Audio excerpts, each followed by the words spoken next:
I joined the CIA counterterrorism's 17 November task force. Well, then I got access to literally all the files. The truth is always more complicated than people want you to think. We're talking about people with PhDs in mathematics. 2,000 Taliban soldiers gave up en masse to the Northern Alliance. Northern Alliance leadership called us CIA.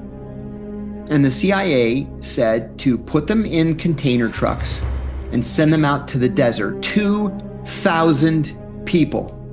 14 survived. One of the survivors told us that when they opened the trucks, the bodies fell out like sardines from a can. Welcome to In Confidence with John Kiriakou. So John, thank you so much for being with us. Thank you very much. I want to thank everybody for doing this as well. Covertaction Magazine has become very, very important to me.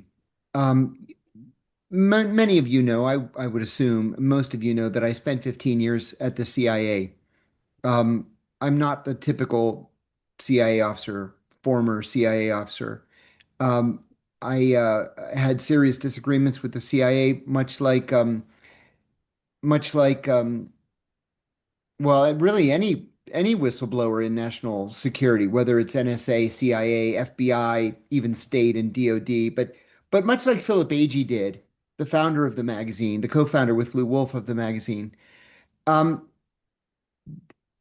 Philip Agee is still taught at the CIA as a dangerous insider threat. I was told about 6 months ago that in a new security briefing at the CIA, there's a slide with my face on it now that's entitled The Insider Threat. I actually laughed when I heard that, but what are you going to do? Thank you, Josh. That was my reaction too. Um, the truth of the matter is that without whistleblowers like Philip Agee, we wouldn't know what the government was doing in our name. And that's why we need whistleblowers. There have been a lot since Philip Agee and Dan Ellsberg. I'm proud to say that Dan Ellsberg became a very close friend, very much a mentor to me, a supporter of mine. He wrote to me regularly when I was in prison. Um, he even gave a speech in the little town of 1,200 people where the prison was located and was not permitted to visit me just because of who he was. But what would we do without people like Philip Agee? This magazine is the legacy that he and Lou Wolf are leaving to the rest of us. And so it's very important for people like you to be here and for us to have this conversation. So I wanted to say thank you personally. Um, like I said, I spent 15 years in the CIA. The first half of my career was in analysis, specifically relating to Iraq. And the second half of my career was in counter-terrorist operations. I was the chief of CIA counter-terrorist operations in Pakistan after the 9/11 attacks, and I led the first high-value target raids in the post 9/11 era. One of those raids, quite a large one, resulted in the capture of Abu Zubaydah, Zain al-Abidin Mohammed Hussein, who we believed at the time was the number three in Al Qaeda. He was not the number three. Not only was he not the number three, he had never been in Al Qaeda. This was just a lie perpetrated by the Bush administration because they were looking for a scalp. Well, Abu Zubaydah was tortured mercilessly by the CIA. I objected to that torture internally. And you know what? That actually deserves a little bit of explanation. I take a lot of criticism as recently as like an hour ago uh, because I didn't go through my chain of command.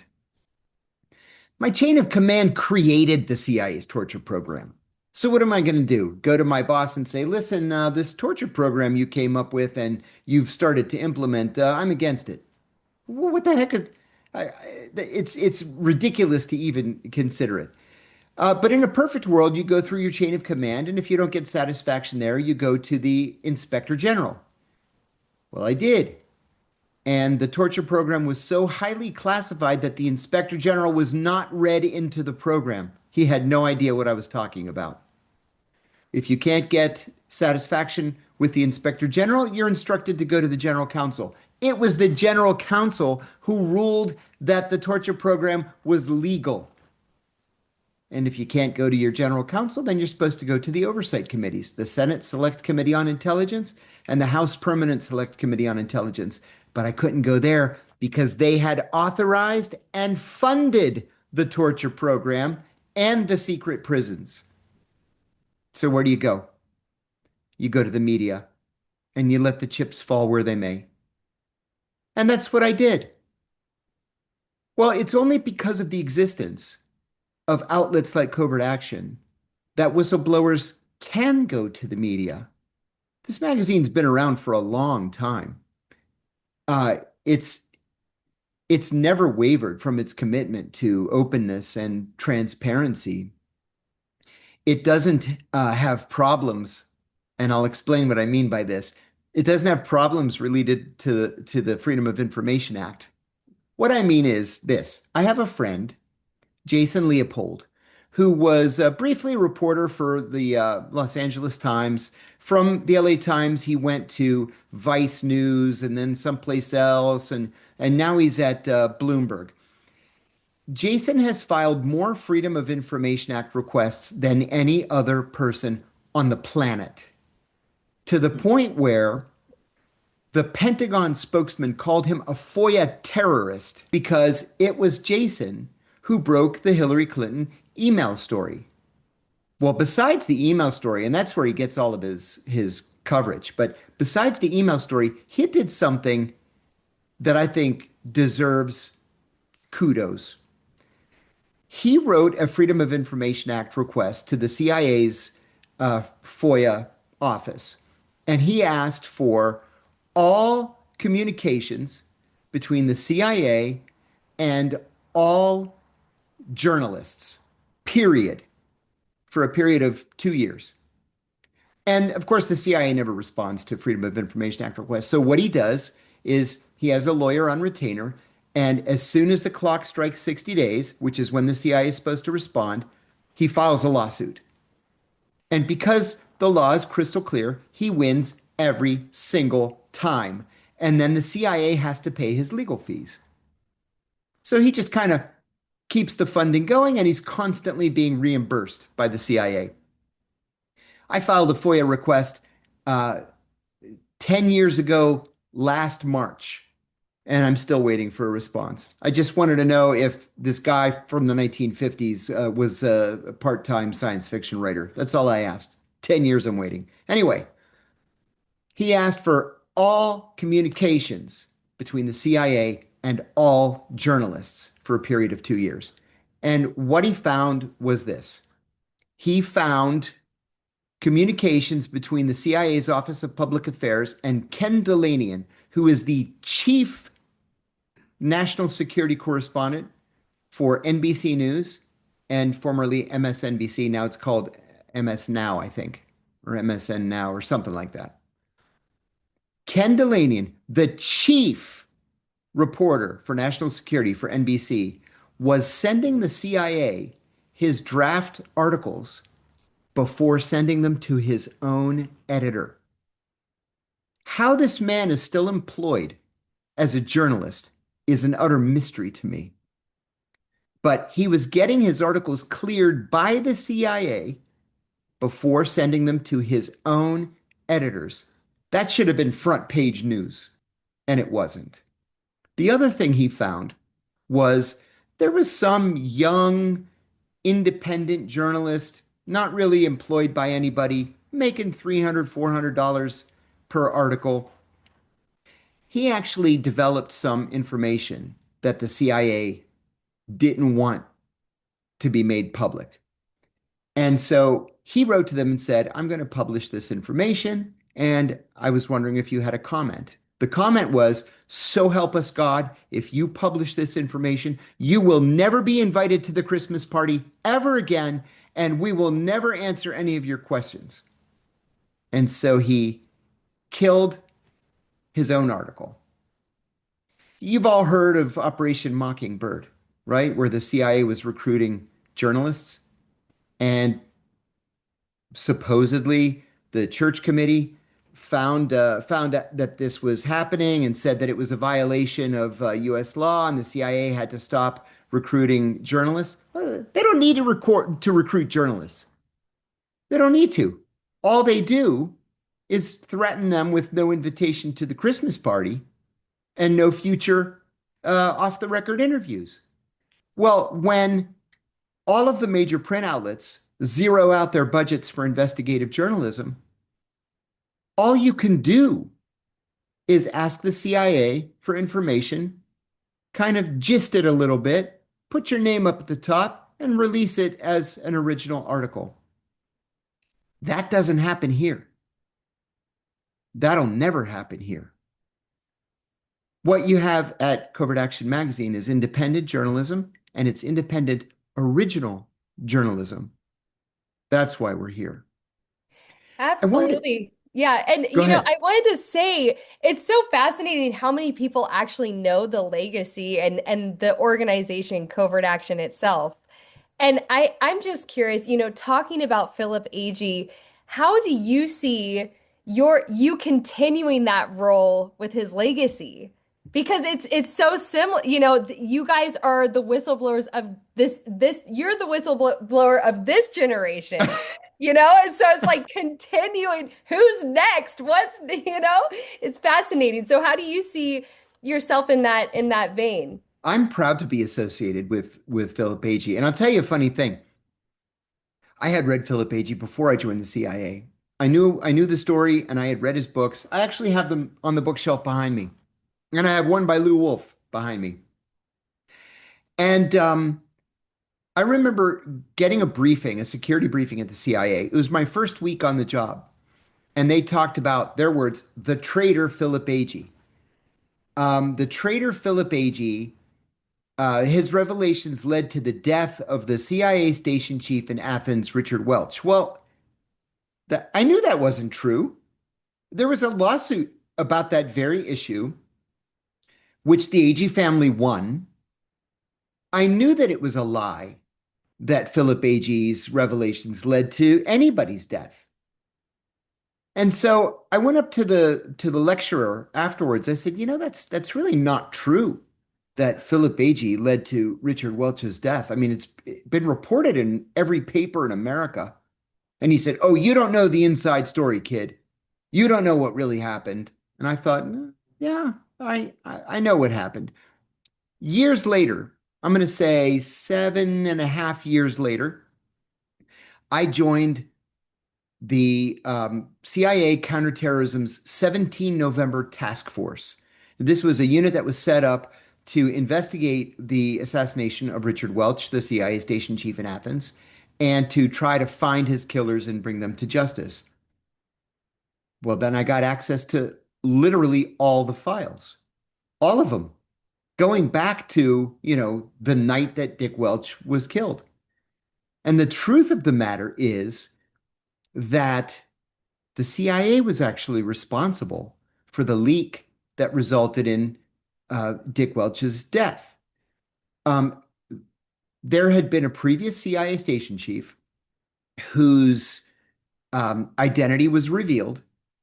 It was picked up by the Greek press, and they identified the house where he was living. They also identified the house of the U.S. defense attaché. So what did the CIA do? Literally nothing. Every CIA station chief who cycled through Athens lived in the same house. So everybody in Athens knew, oh, that's the CIA station chief's house. That's the U.S. defense attaché's house. That's how they knew how to find Dick Welch. There was an article in the paper saying, Richard Welch is the newest American embassy employee. He loves Greece, and he loves ancient Greece, and he loves archaeology. Well, everybody knew he speaks Greek and he lives in that house because that's the station chief's house. He was killed on December 23rd, 1975. The U.S. defense attaché was killed 5 years later, coming out of his house, which everybody knew was the Defense Intelligence Agency house. And then 5 years after him, the next defense attaché was killed in a bomb so big that they found his head on the roof of the next door neighbor's house. And then they blamed Philip Agee. So I knew what the truth was, and I knew and the truth is always more complicated than people want you to think. But it was clear that they were just looking for a scapegoat because they didn't want to point the finger at themselves. That's what it was all about. That's fascinating. And it's what a wonderful legacy to continue, and that you have his books. And Lou Wolf is with us tonight, one of the original founders. So it's always great to have you with us, Lou. Now, before we go deeper into this conversation, if anyone in the room wants to share what brought you here tonight, why do you care about these issues? We would love to hear if anyone wants to raise their hand and share. The you can just unmute. I think ML, if you're looking for where how to raise your hand, it's the bottom left-hand corner. You just press that microphone button. Oh, that's Mike. Hi, Mike. Did you have a comment of why you're here this evening? Why do you care about these issues? Well, I mean, John is one of the most fascinating people alive. Oh, That's why I'm thanks, here. Mike. Geez, thank you. Uh, he reveals what's really going on in real life terms, and to me, that's very important. Very, very important. So that's why I'm here tonight. I'm also interested in understanding more of how he analyzed and understood the people who he went after. What was their motives? What did they think? There was many of the people who were arrested and brought to justice, as you put it, John, were very smart, intelligent, and capable people. Mhm. They were not motivated by being dumb or foolish or No. adventurous or whatever. No, we're talking about people with PhDs in mathematics. Yeah, exactly. Yeah. Exactly.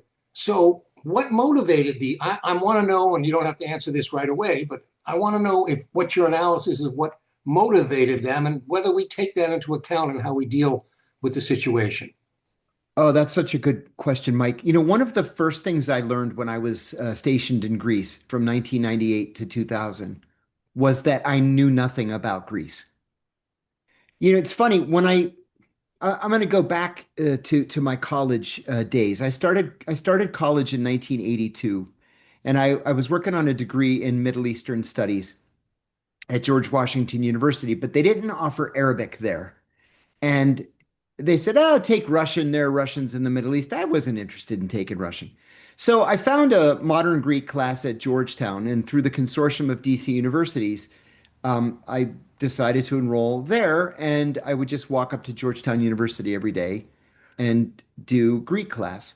But when I went in, Georgetown had started a week before GW did. And so I was already a week behind, 5 classes behind. And the dean of the School of Languages and Linguistics, James Elatus, he told me, "You're already a week behind. You're so far behind you can't catch up." I said, "No, I already speak Greek. We learn Greek at home. I just want to make it, good Greek." So he starts speaking to me in Greek. And he says to me, "Your Greek is terrible." And I said, "What? I've been speaking Greek all my life." He said, "You speak in this weird 1930s island slang." He said, "When did your people come here?" I said, 1931.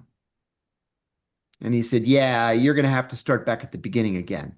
So I did. Well, when I got to Greece in 1998 as a CIA officer, I thought I knew Greece.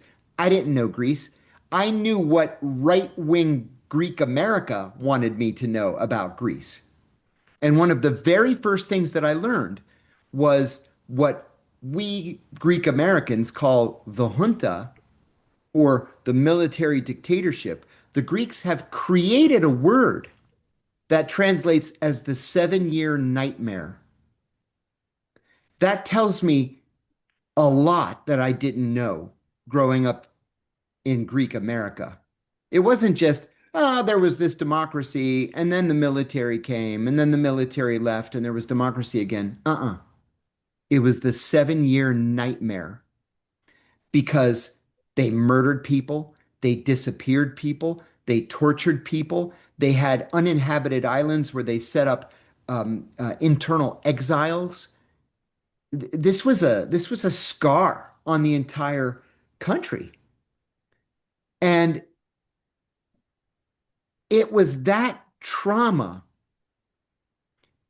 as it was experienced by people on the political left that led to the start of Greek terrorism. So there were two primary terrorist groups. Mhm. Revolutionary Organization 17 November, which was incredibly lethal. They killed 27 people, including the CIA station chief, two defense attaches, the minister of finance, the minister of communications, the minister of national economy, the Turkish ambassador, the deputy ambassador. I mean, these were serious hitters.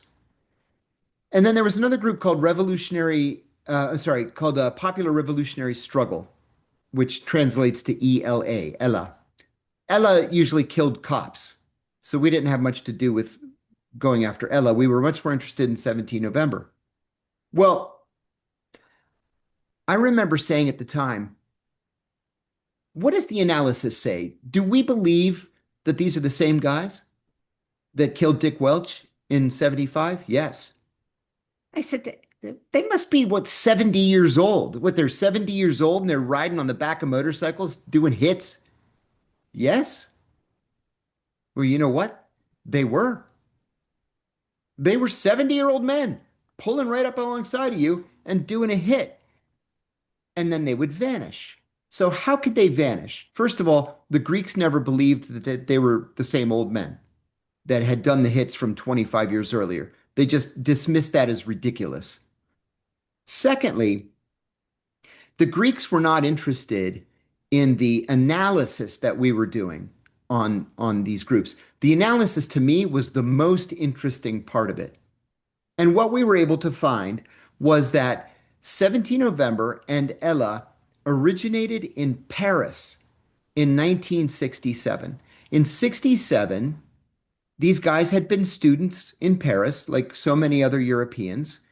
And, the 68 riots took place, the Greek coup took place in 67. These guys were already either communists or socialists, and they wanted to fight the junta and fight the junta's supporters, the primary supporter of which was the United States. Everybody knew that it was the American government that had given the okay for the junta to take power. It may not have been the CIA. From what I saw in those early files, the CIA went along with it, but it was something that had been recommended to the Johnson administration by Henry Kissinger, who was an unpaid advisor to the Johnson White House, and that it was actually given the green light by the State Department. As soon as it happened, though, the CIA jumped in with both feet.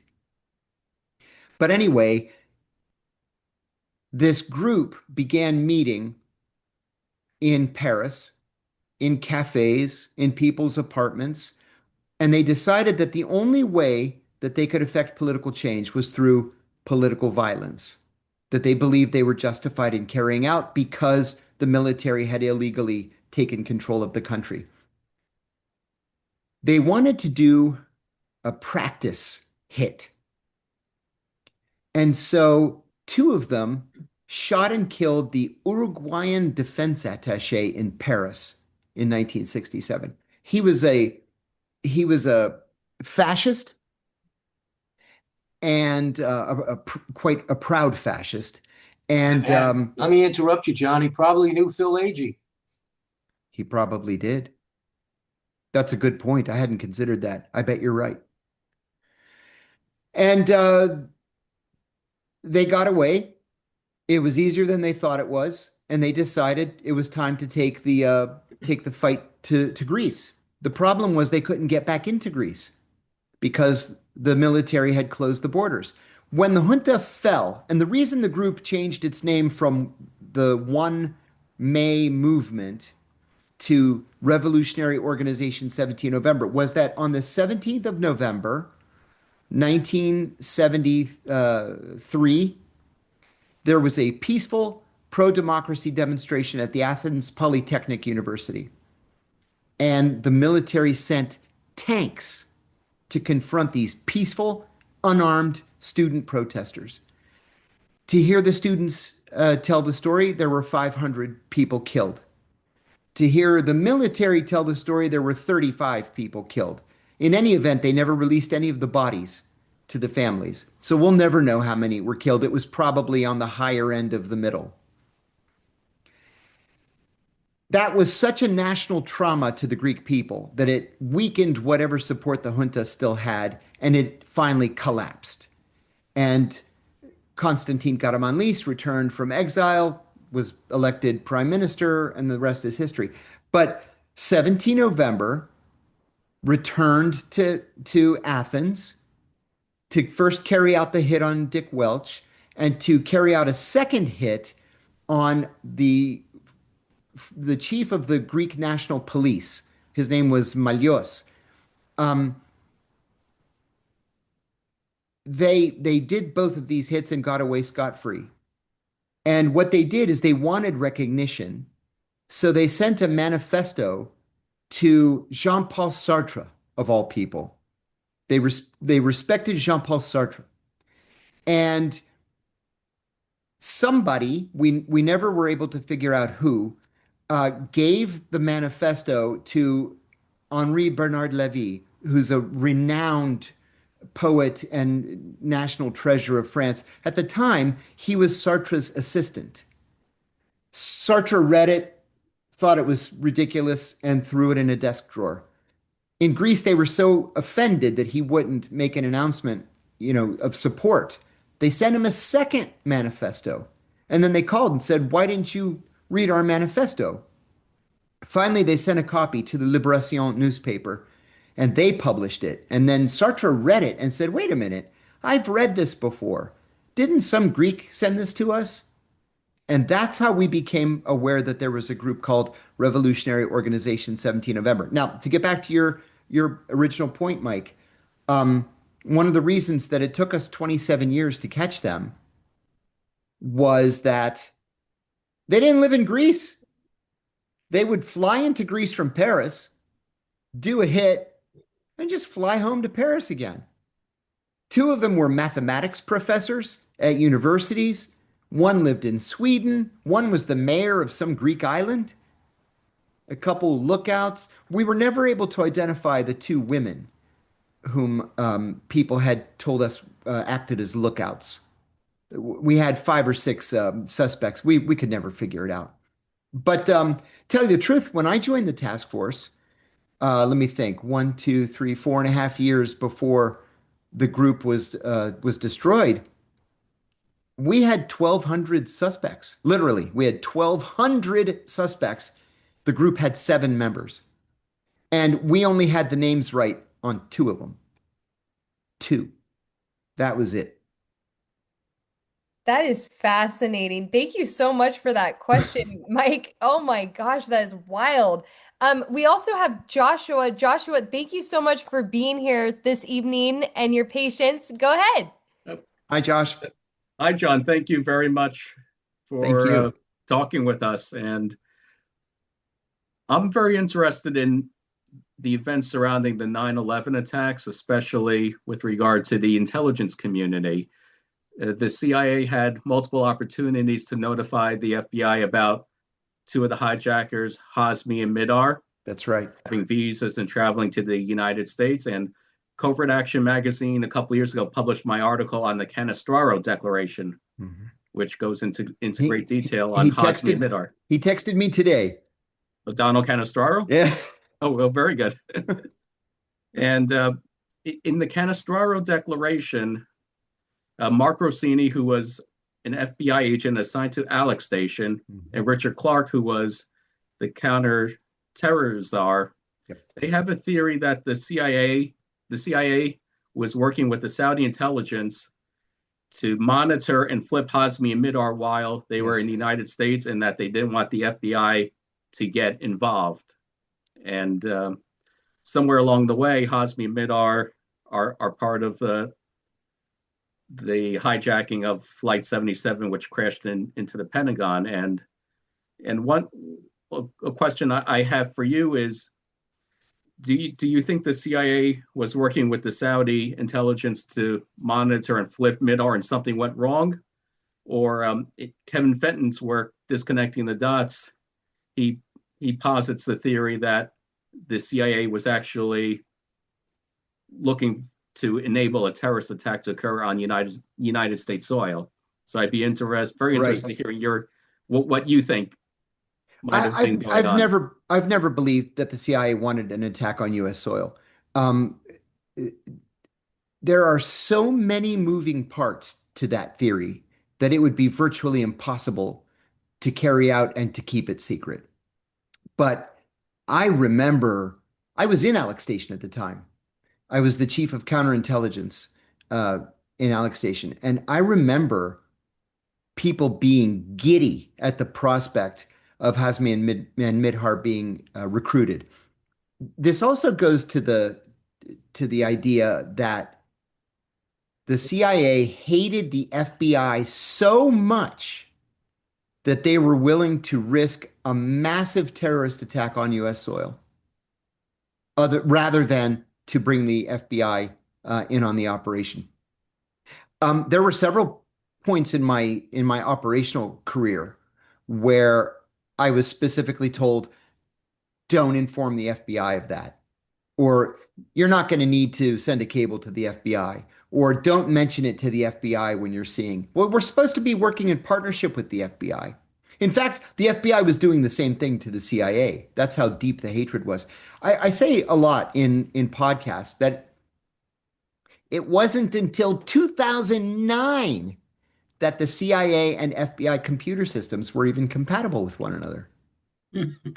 So, when we're overseas, let's say you're an operations officer overseas and you go to an operational meeting. Usually the meetings are at night. Usually they're either in a hotel or in an out of the way space or in your car. And you write down everything your agent says. For myself, I would sort of separate it based on what needed to go in what cable. And some of it you're going to put in what's called a TD, which is a cable that protects the sourcing but goes to the analyst so that the analyst can have access to the information. And the rest of it goes in something called an AOC, an accompanying operational cable. Accompanying AOC, yes, an accompanying operational cable. That's where the juice is, right? And so you send this cable back to headquarters, and headquarters says, "Oh my God, this is wonderful. Oh, I can't believe he said this. Yeah, let's not tell the FBI." Now, the reason why this is so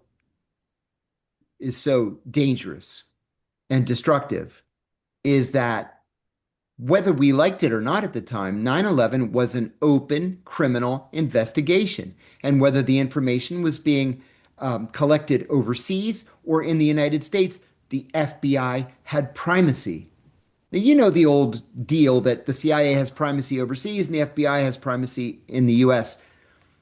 That should have gone out the window as soon as the first plane hit.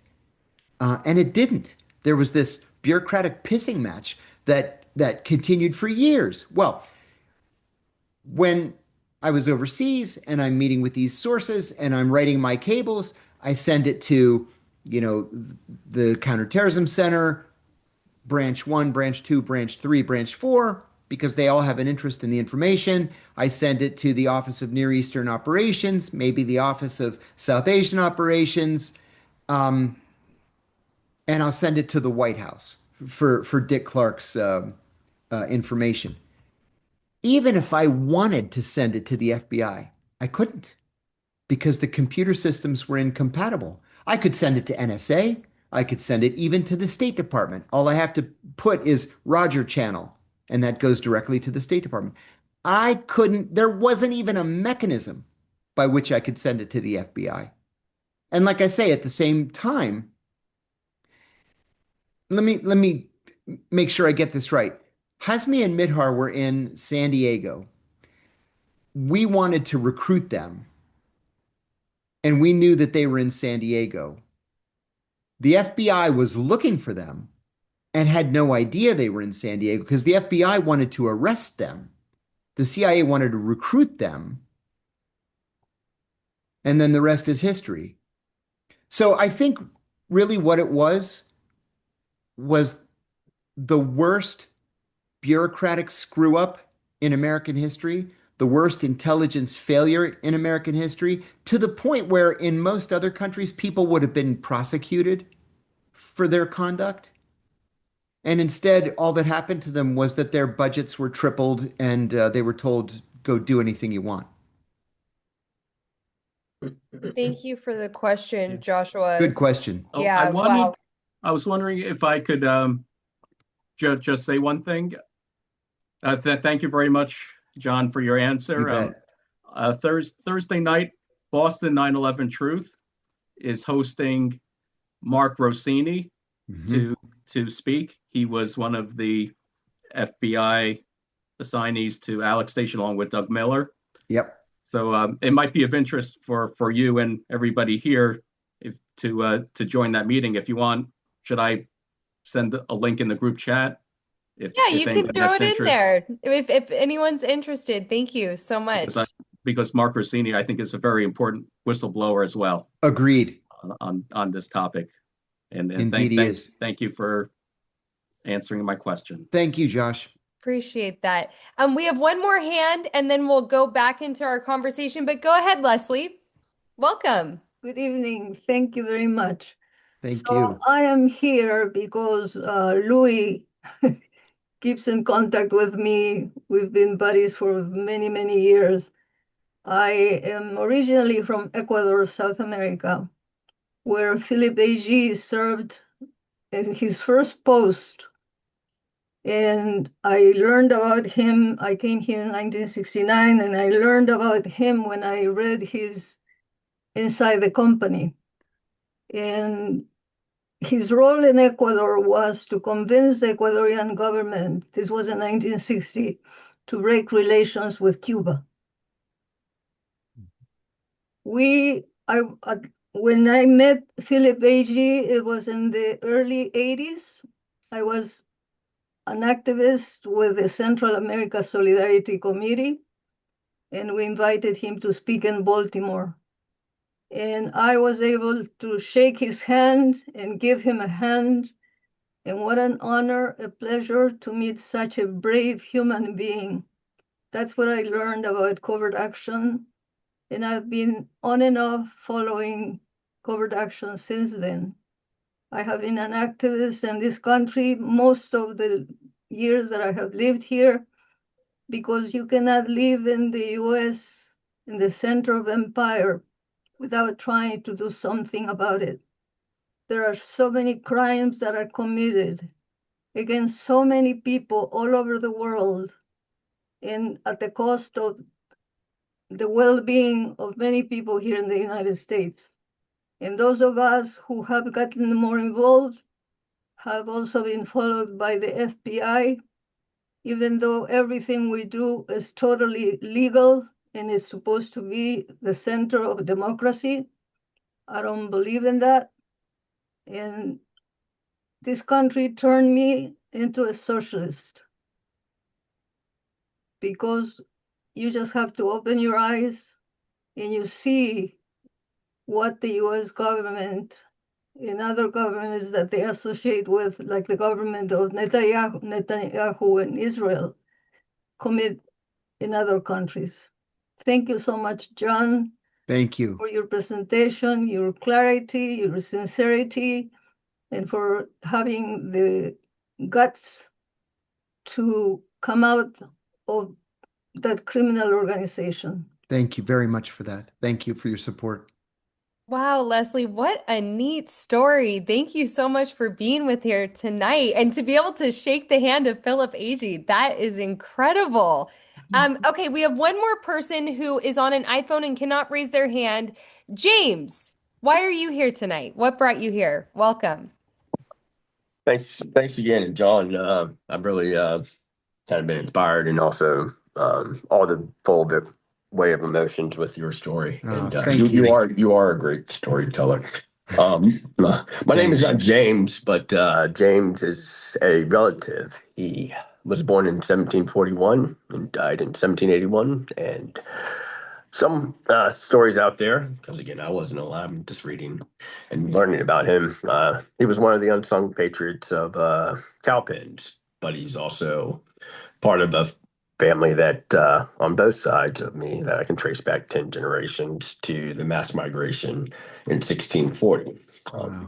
A lot of Scotch Irish. And so knowing that potato famines aren't really potato famines, but the mass starvation of a subhuman race by English standards, we like to rebel softly, quietly, and loudly by enjoying life every day.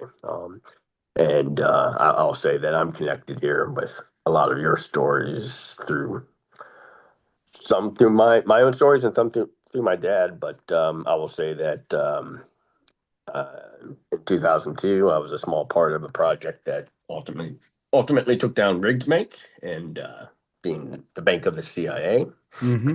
I'll also say I was at the IRS, and I'll just say as a contractor, and I'm happy to say that our contract it ended the way it was supposed to. I guess 2 or 3 years ago, we did the job that we needed, and they no longer needed our expertise, and they were able to take over the job themselves. But I personally had worked with the IRS whistleblower before he moved over to the as an IRS employee. And I'll Fantastic. also say that uh, probably the same company that Snowden used to work for before going to NSA. And so um, have plenty of stories and too many stories. And I empathize and with profound sadness with Leslie's story, knowing that what we've done over the years, we've created graveyards. And I'll just say, John, your story about Gary Wells and the crack cocaine story. There's Oh, another Gary Webb. Gary Yeah. Webb. Sorry, there's another side to that story that's also CIA Contras and Hmm. cocaine, Hmm. and I know that one very well. And in the Kerry Commission, my dad worked on this one Senate Foreign Relations Committee, and for a while he was in the '80s, and he worked under John Kerry, and so I have the same feelings that you do. But Yeah. uh, and I'll just say that the stories that he told and the stories I learned after he passed, which were great stories, was he painted pictures where he was kind of in the corner, and I learned that he was in the middle of it. So I'll say that learned from several people, including several El Salvadorans, that he was a key person in the ceasefire in 1989. And he also, while he was down there trying to mediate and truly mediate peace, you know, this whole cocaine thing showed up, and Kerry had the Kerry Commission, and he was a congressional staffer with a team of investigators and found that witness, and so many more stories. And then there's stories that I know that they buried that Well, I it know. sounds So like yeah, you should write some of these stories for Covert Action. Mhm. Yeah. Okay? Seriously. And You should honestly, submit that's some another reason I was articles. here, to kind of ask for some guidance too. Oh, Yeah, yeah. well, reach Yeah. out anytime. We would our editor is incredible. He does great work. Thank you so much for being with us, and we would love to see some of what your knowledge and to share that and to package it in a way that's informative for the audience. And thank you so much. So, Thank you. John, let's jump into the world that very few people get to see, okay? So when you first entered into the intelligence world, what stuck out to you on a human level, like a part of the culture and the values, and some of these unspoken rules, what stood out to you the most? The internal secrecy was the first thing that leapt out at me.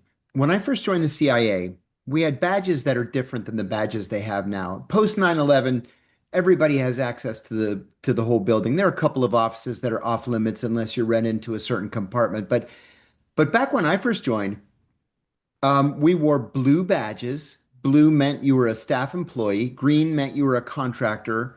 Yellow meant you were um, cleared only to the secret level, and red meant that you were, a janitor and didn't have access. You had access to the halls that you needed to sweep and mop, but you didn't have access to information.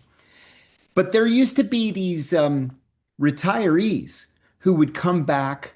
Um, at I don't know how much per hour and just sit at these lecterns in the hallway.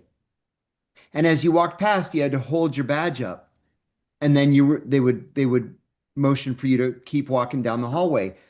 You weren't even allowed.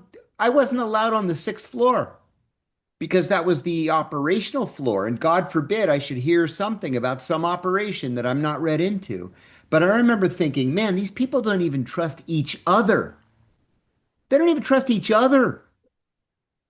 So, as I said, that changed after 9/11, but that was the first thing that struck me as odd.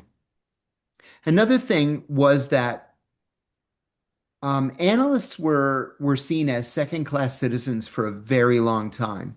If you wanted to be at the top of the heap, you wanted to be an operator.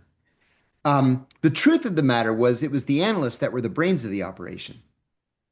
It was the operations people who were too stupid to make it as analysts. I hate to use generalities like that, but that was pretty much the situation. Um, I when I switched from analysis to operations, I had to take a battery of tests. And I remember the guy who was the hiring authority for the job that I got in Athens called me to come down to the counterterrorism center. He said, "You blew the doors off this test." So he showed me the results of the test, and it was an arc, right? And I was on the very far right end of the arc compared to other operations officers. Compared to analysts, I was solidly right in the middle at the top of the bell. So there was nothing special about me as an analyst. I was good. Everybody was pretty good. Some were geniuses, some were idiots, but I was right there in the very center. Nothing special. And I thought to myself, who do these operations people think they are? They think they're so smart, and they're not. They're not. That was another early lesson for me, was people walk around like they are so smart. I got that a lot on Capitol Hill. 2.5 years at the, actually, is it 2.5? Yeah, 2.5 years at the Senate Foreign Relations Committee. I was the senior investigator.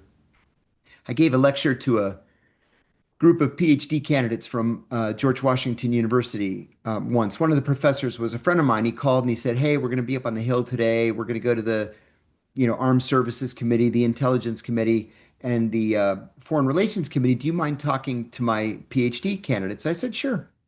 So I go into the hearing room and they're all sitting there. And I said, I still remember what I said. I said, if you really want to have an impact on foreign policy, you really want to make a difference, don't come here.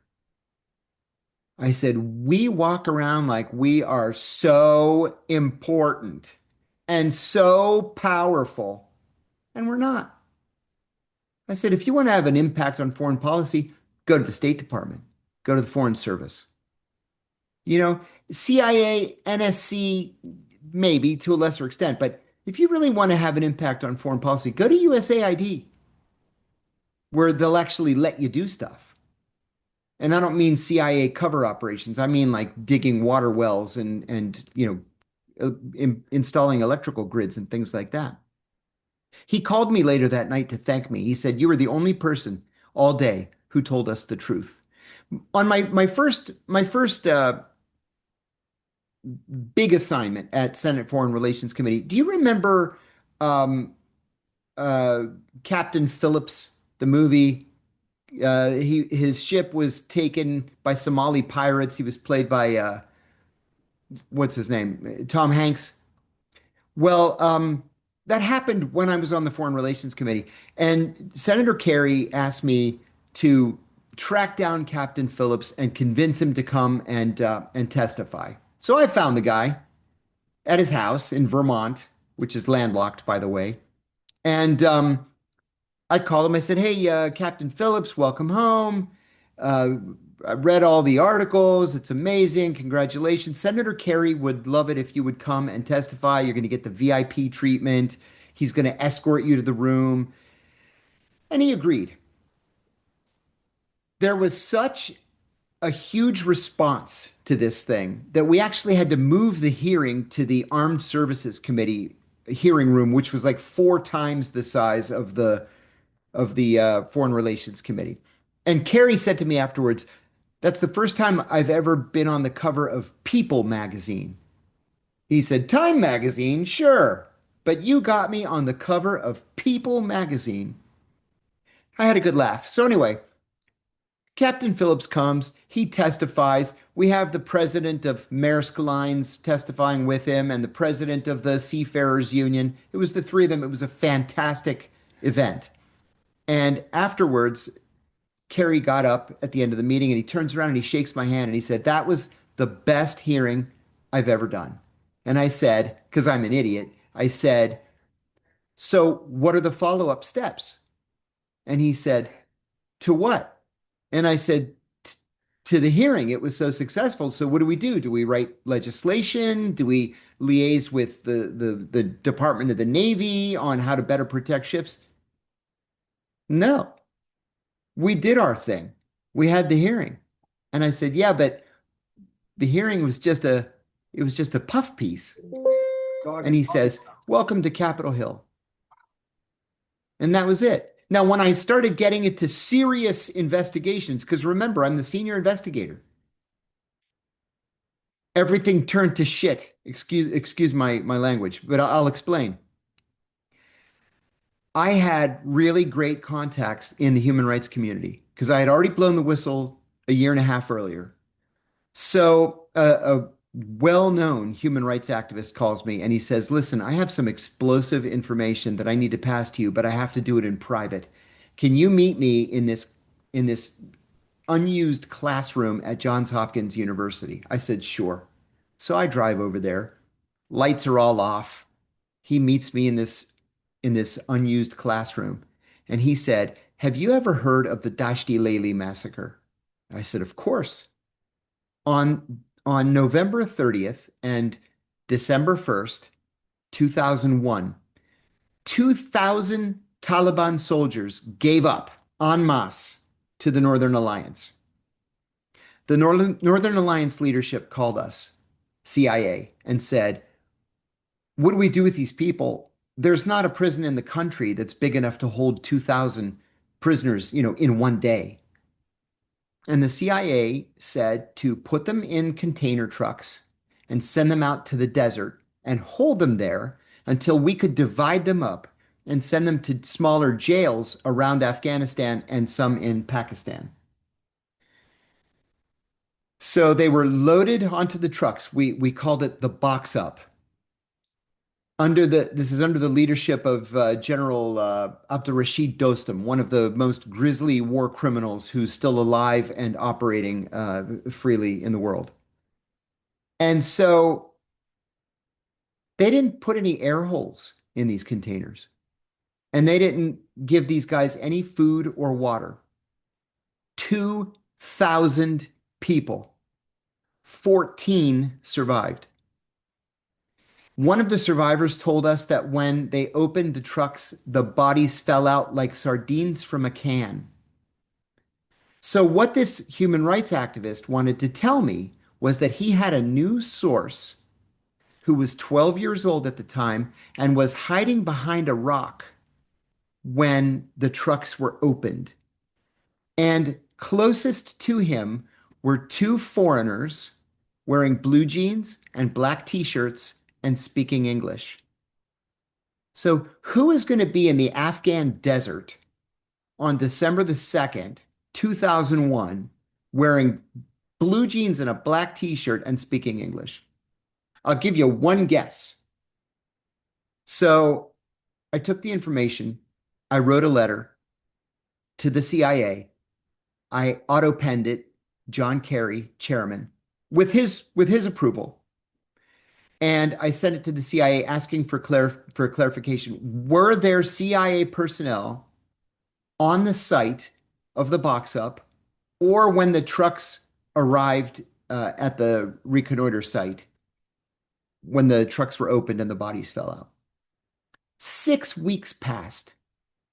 And finally, one of my colleagues comes into my office and he says, "Hey, the agency sent you a response to your letter. I said, I didn't see any response. I just checked my mail an hour ago. And he said, no, it's downstairs in the vault. They classified it top secret. And I only had a secret clearance at the time. I said, well, what did it say? And he said, it said, go fuck yourself. And I said, okay, that's how they want to play it. I can be an asshole too. So I went to Kerry and he said, yeah, we're going to have to kill that investigation. And I said, Senator, I've been to Afghanistan. There are still human bones sticking out of the ground where this took place. Some of them still have clothing attached to them. It's not like this didn't happen. And during the campaign, President Obama said that he was going to initiate the definitive investigation of the Dashti Lele massacre as soon as he became president.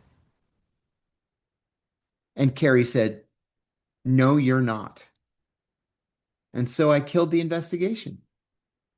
One of the things that I learned early on at the Senate Foreign Relations Committee was if you wanted to do something that didn't directly help John Kerry become Secretary of State, he was going to kill it. Yeah. It's just wild, and we hear about these stories and we hear about this corruption. And right now, love him or hate him, General Flynn is being very vocal in regards to dismantling, defunding, just getting rid of the CIA. Yes. Right. So what is your, knowing this all of these terrors, all of these horrors, the legacy of the CIA, what's your solution? I mean, what do we do about this? It's out of control. I've been relatively outspoken on this issue for a little while now. I don't believe that there should be a CIA. Look, we have, every country has a foreign intelligence service and a domestic intelligence service, a CIA and an FBI, right? Pretty much every country in the world. Not literally every country, but most.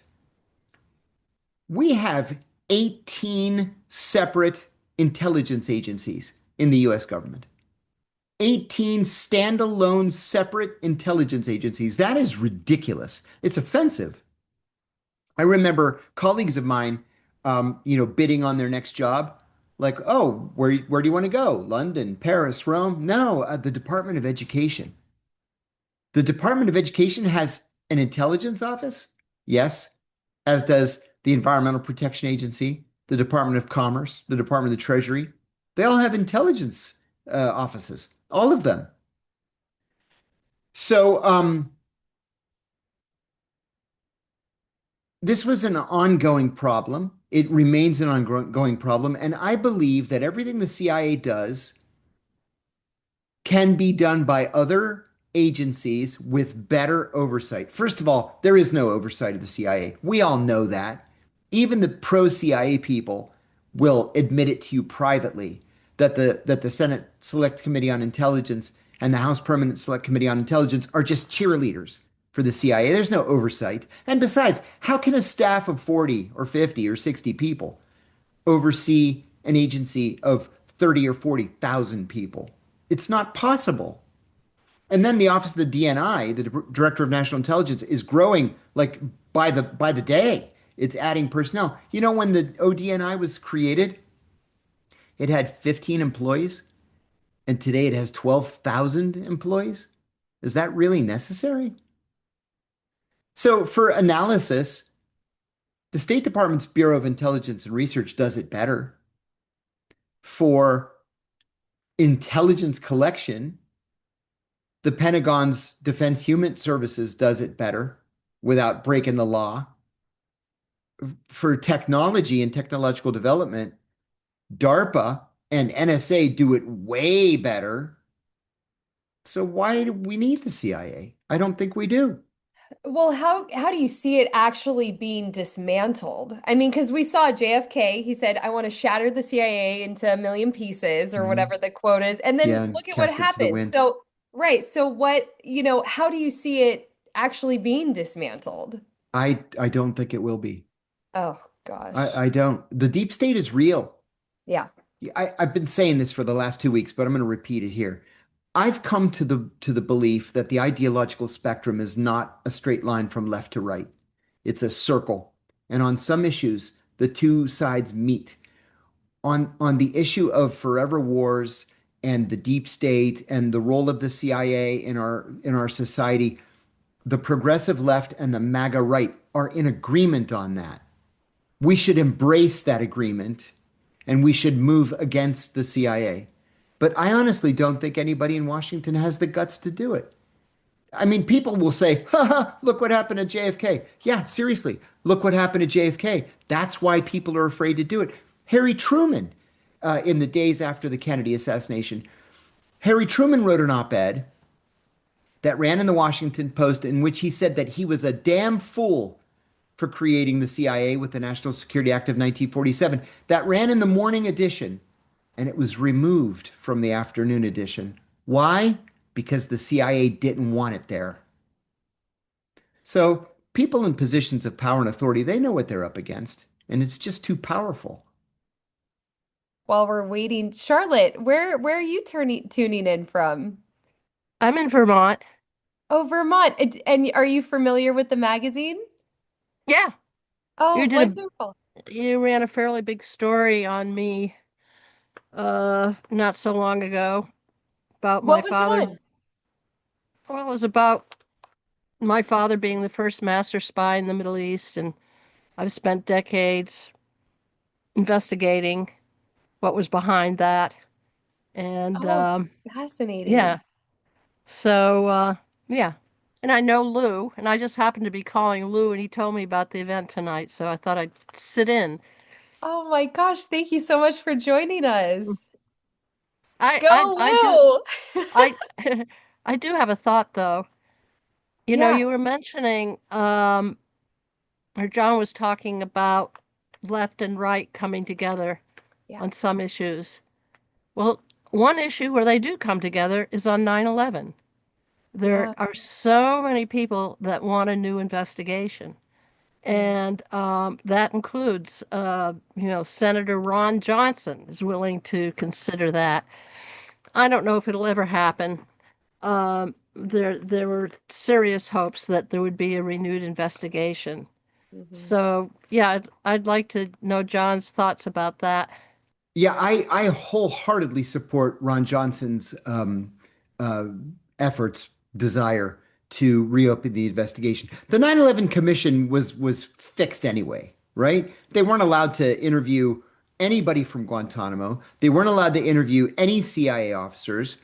The information was just fed to them in a trickle.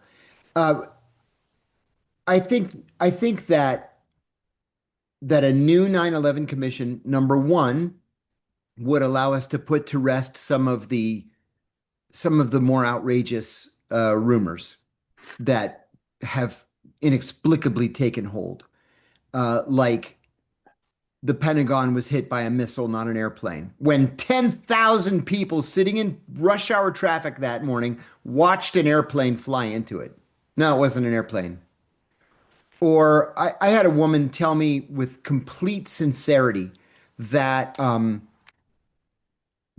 it was an airplane, but the plane was empty and they had landed at an Air Force base. Everybody on the plane was executed, and then the hijackers then flew the plane into the Pentagon. It's like, what how do you come up with stuff like this? So getting at the truth would be a very, very good thing because it would put to rest some of these ridiculous theories. And this is what's more important to me, I want to know exactly what the role of the Saudis was, the Saudi government and the royal family. I want to know exactly what the role of the Israeli government was.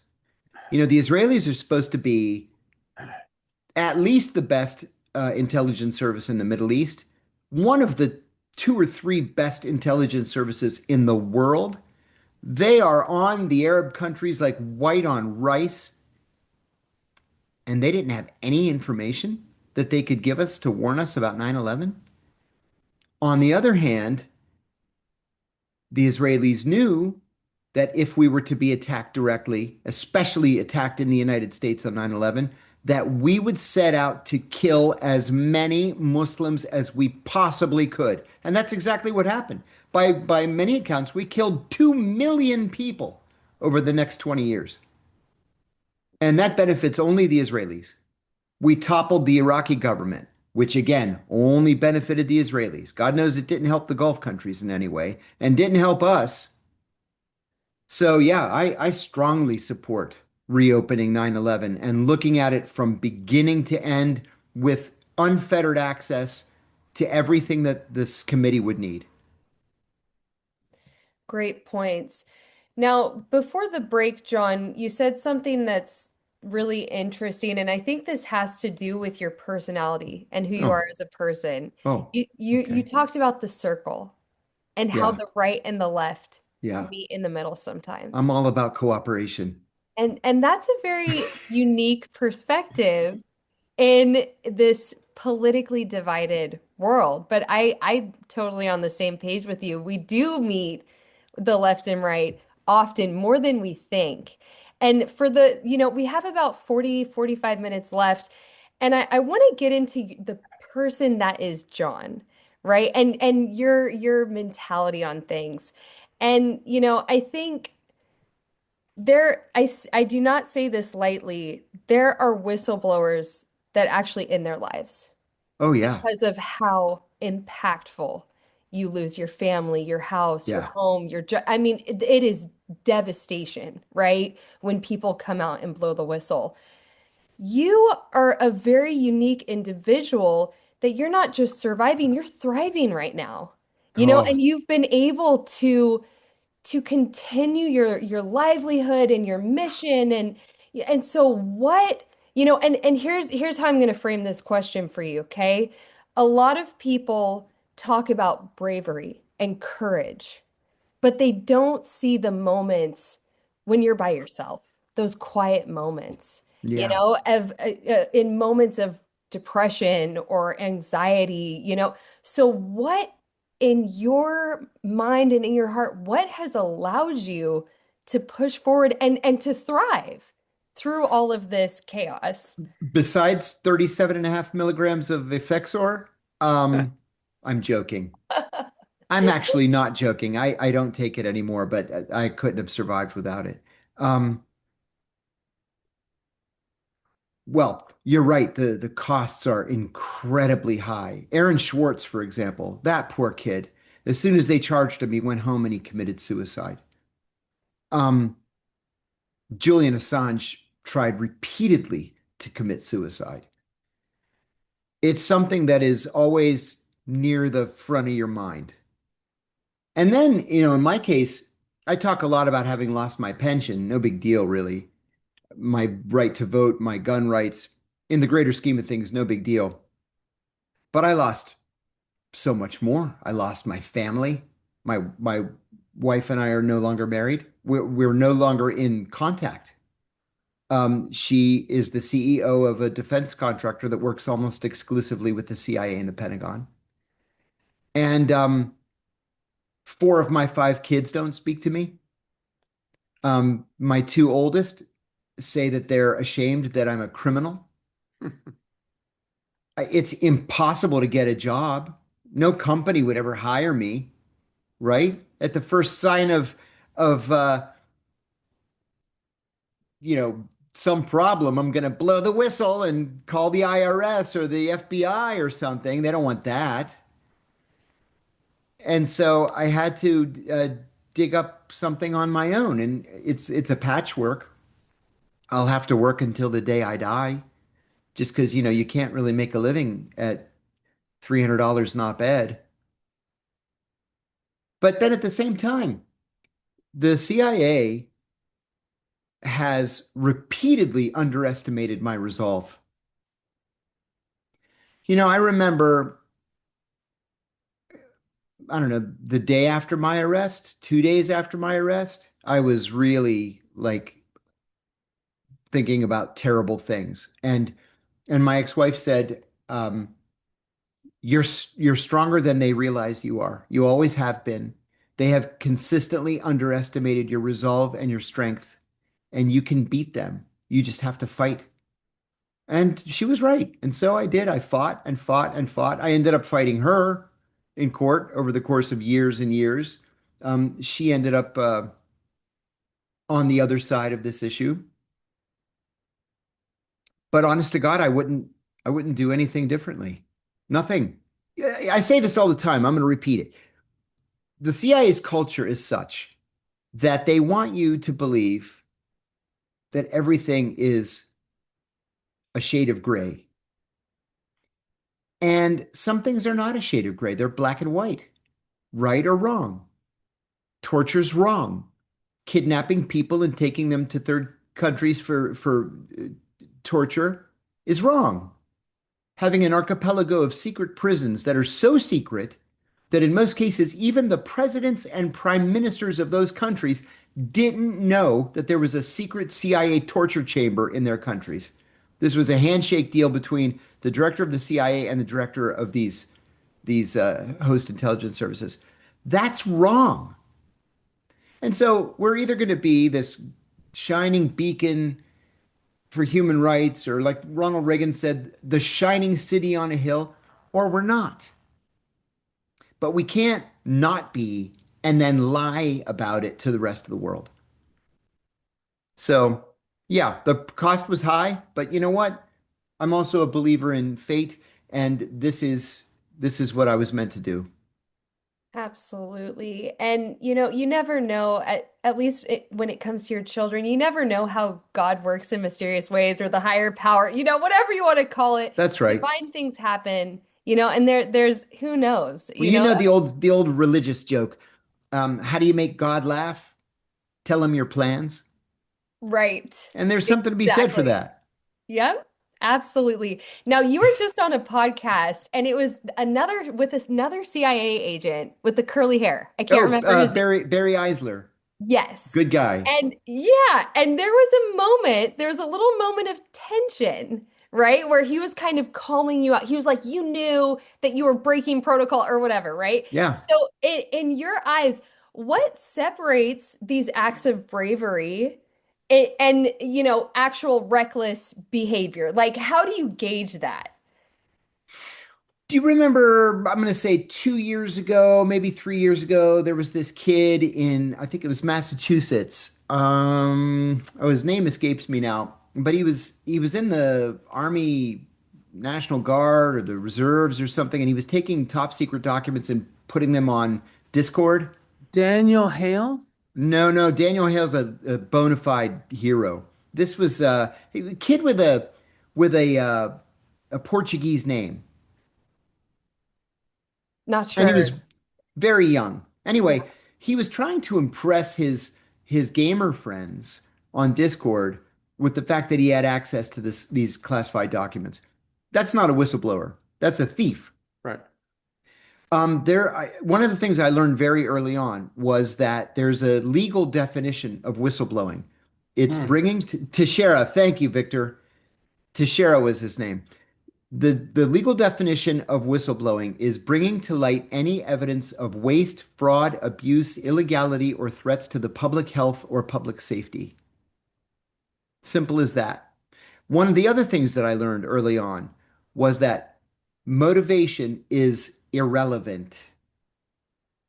If you bring to light evidence of waste, fraud, abuse, illegality, or threats to public health or public safety, it doesn't matter why you did it. All that matters is that you did it. And we should be encouraging people to do that, right? I mean, otherwise, why pass laws if you're just going to either ignore them or selectively enforce them? Some things are right and wrong. They're black and white. I think Mike has a Yeah, question. I have a question. John, what examples do you have of corporate power and corporate influence in CIA policy and operations? Could you talk to that some? Sure. That's a good question. Um, I talked a few minutes ago about the blue badges being staff badges and the green badges being contractor badges. When I was there pre 9/11, I'm going to say at least 80% of the badges were blue. Maybe more than 90% of the badges were blue. Now, a majority of the people walking the halls at the CIA are contractors. Mm. And not only are they contractors from companies that the CIA hires to, just put butts in seats, the CIA actually got a legal waiver so that it could begin investing in private companies through a Mm. venture capital arm called In-Q-Tel. You've heard of this dreadful company Palantir, for example. The CIA created Palantir. That was the first startup that the CIA ever invested in. Mm. And now it's a $15 billion investment. That was illegal until passage of the Patriot Act. And so Mm. not only are a majority of the people in the CIA outside contractors doing this for profit, but the CIA is involved in investing in those very same contractors and making Mm. money on the money that they're making from the CIA, like a circle. Okay, I have so many thoughts. I'm going to try to be cogent here. John, you are a hero, and Oh, thank you, Josh. I teach college for people who don't know, and I brag about how I'm friends with this guy and all the amazing things he's done. And I tell them that a few Thanksgivings ago, he sat on a couch and poked each other and laughed for a couple hours. Anyway, you know, I'll start with one of my last thoughts. You were talking about bravery. And I had this thought that, in a very ironically, you are the real deal. You're what most CIA agents think they are. You're a smart, tough guy with Thank integrity, you. and most, Thank you. frankly, I don't think are, right. You know what I mean? So from what little I know about you, you are smart and tough, and I really mean that. I'm not just patting you on the back, and that's why you survived, because, like you said, it's hell. I can't imagine taking those risks.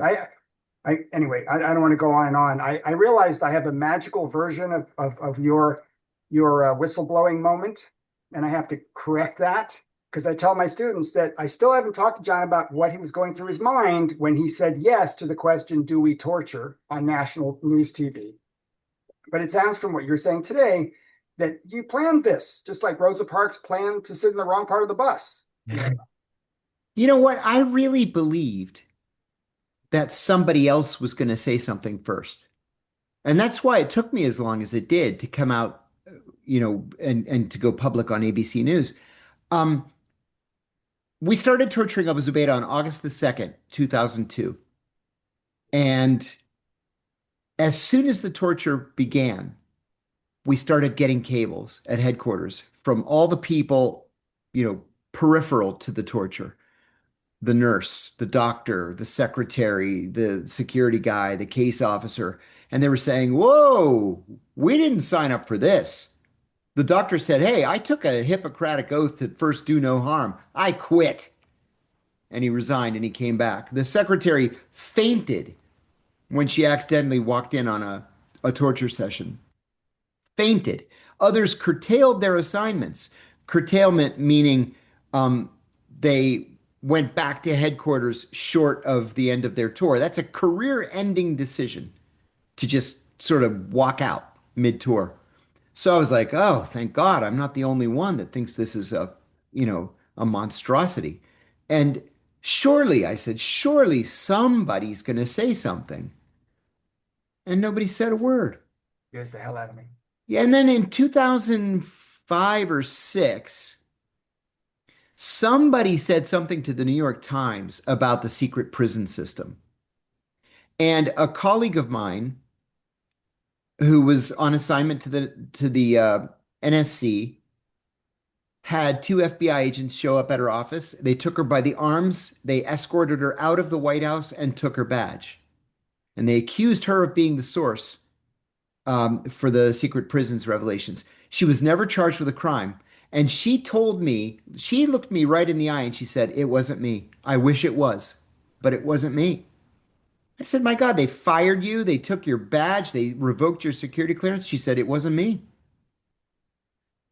And then I thought, well, maybe that wasn't her, maybe it was, but on this torture thing, there are half a dozen people or more that are jumping up and down and screaming about the illegality of this program. So I just sat back and waited for somebody to come forward, and then nobody did.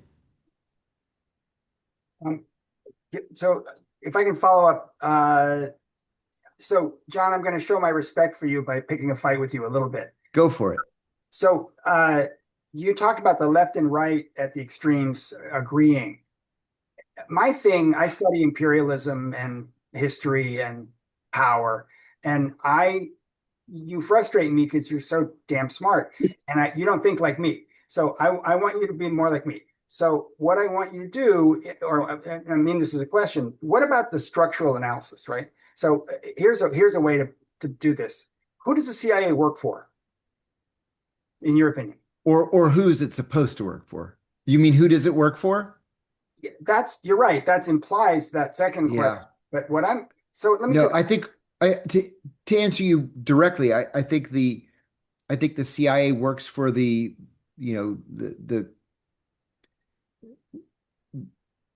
corporate, slash defense slash intelligence uh, monolith in Washington.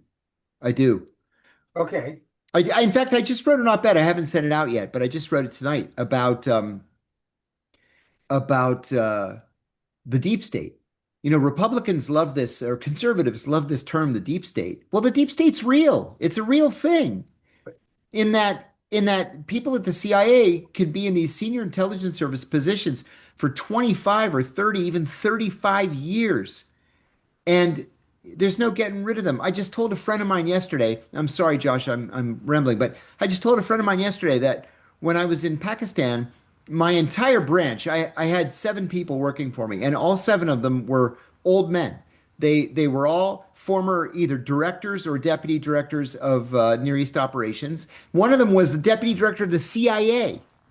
We all lived in the same guest house. They all worked for me, green badges, but they came back because they were, patriotic. And we were sitting in the hotel, or the guest house one night, and one of them, I mentioned one of the old men. I said, Gene told me today, blah blah blah, and my colleague says, that Gately, and I said, wait a minute. I said, is Gene Gately? And he said, yeah. Who did you think he was? I said, the commander of the Bay of Pigs invasion. And he said, yeah. So I said, Gene, are you Gene Gately from the Bay of Pigs? And he says, fucking Kennedy, we could have won that thing. And I was like, oh my God, I can't believe it. But that's an example of somebody who was at the CIA for 42 years, and there was no getting rid of him. I think a class analysis is needed. I think that the left and right don't. Yeah, they often agree, kind of. But what a smart leftist like me would say is there's a upper class whose interests generally get promoted by psycho, arrogant assholes, pardon my French, right? Who are allowed to continue doing the job for 40 years and screw things up. And all. So in other words, that's all. I just wonder what you think of all that. Well, maybe I think we're actually not in so much disagreement as you think we might be. I will admit to you that I have said to friends recently, I'm finding a new level of respect for Marjorie Taylor Greene. Ouch. Marjorie Taylor Greene is, of course, insane. Right. But on some of these issues of war and peace and foreign interventions, she's right.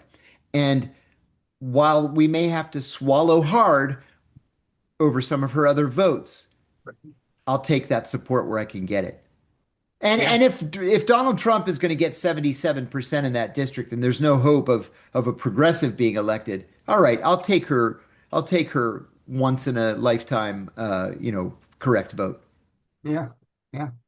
I will say they treat me like a king at Fox News too. Like a king. Interesting. Yeah. That's so sweet. I'm glad somebody does, Finally, Thank goodness. And I'm banned from MSNBC, and CNN just stopped calling me. Wow. Yeah. Fox is the only outlet that calls me. Isn't Can I that just so jump in? interesting? Can I just jump in? And John, so why are you banned at MSNBC and these progressive networks? What's the reason? At MSNBC, it's two reasons. I got a call from that absolutely awful, what's his name? Ari Melber, was that his name? Or- And he said to me, this is right before COVID. He said, hey, we want to have you on the show with Dan Ellsberg. I said, oh, fantastic. I love Dan. He loves me. Happy to do it. And he says, how do you want to be introduced?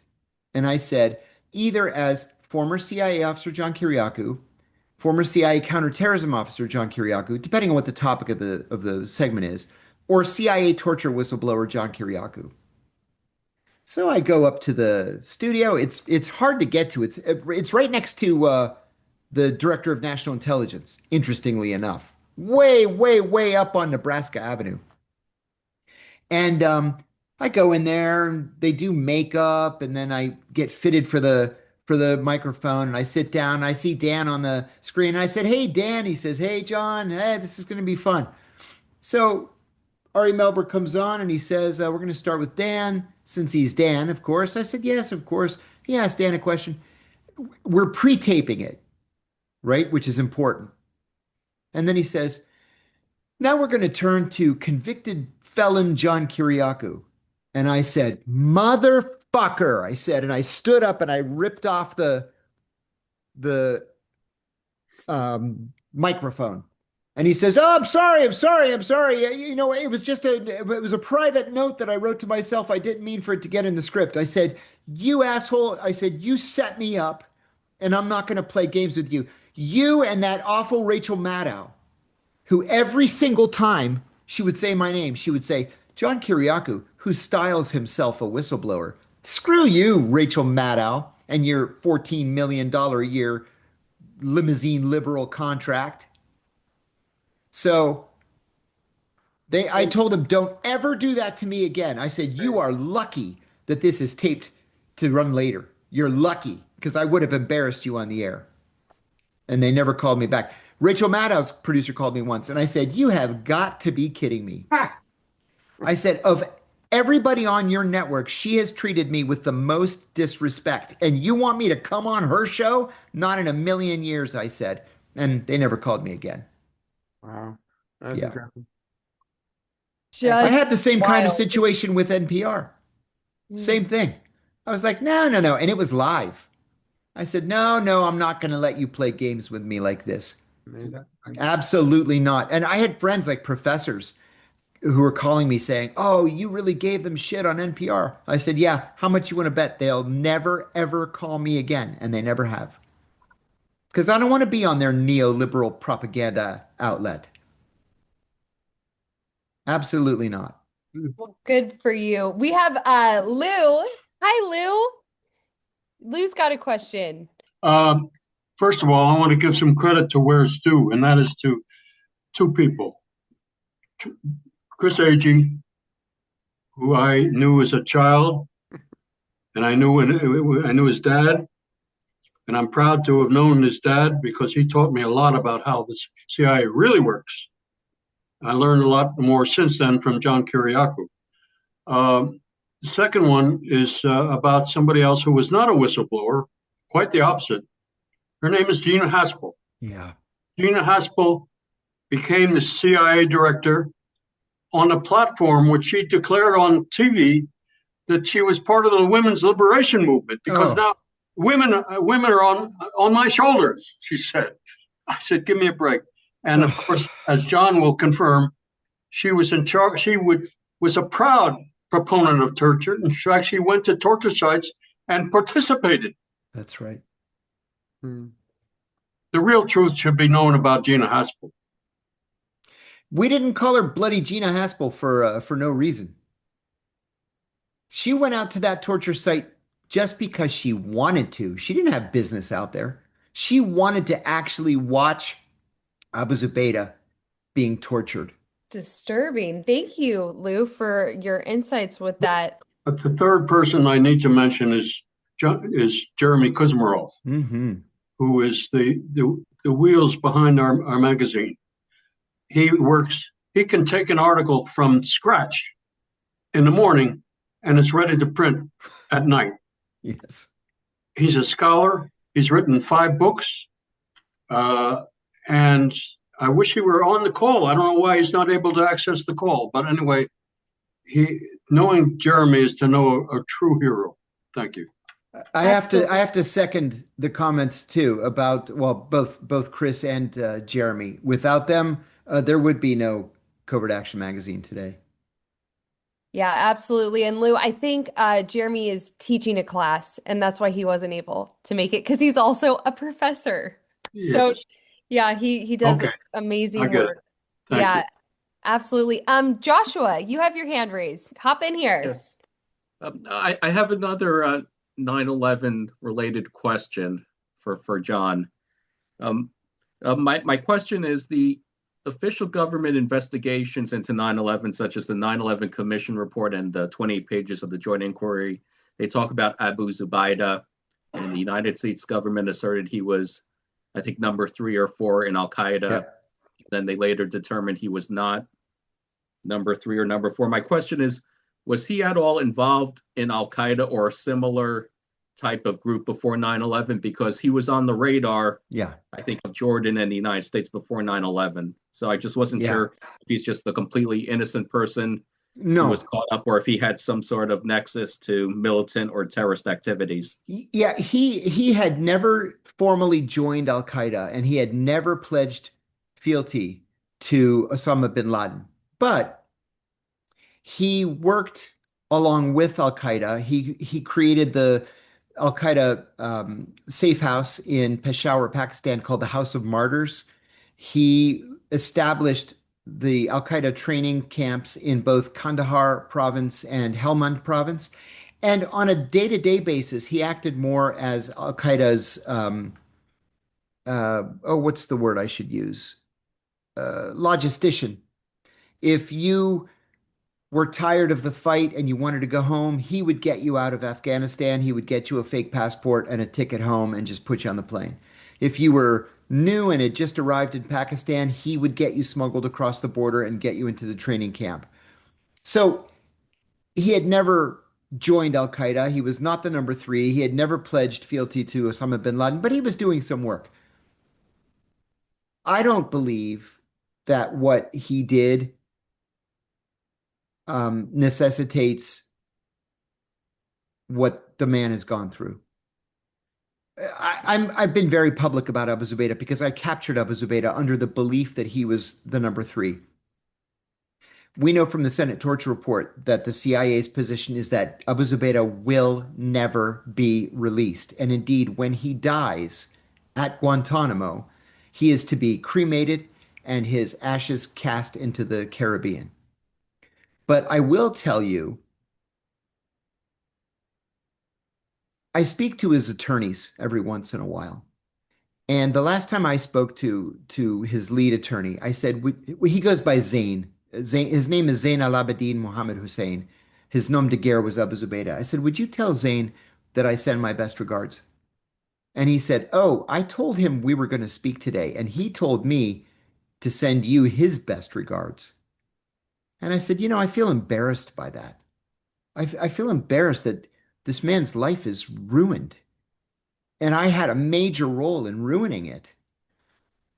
And he said that Abu Zubaydah has some different memories of the night that I caught him. And we chuckled over that.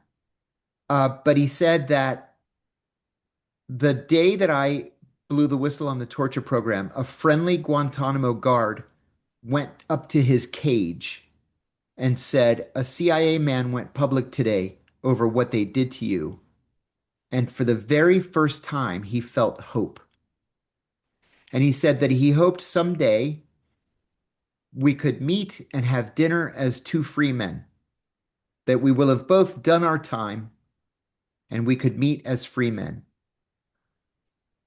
That really meant a lot to me. And then he told me something that was even better.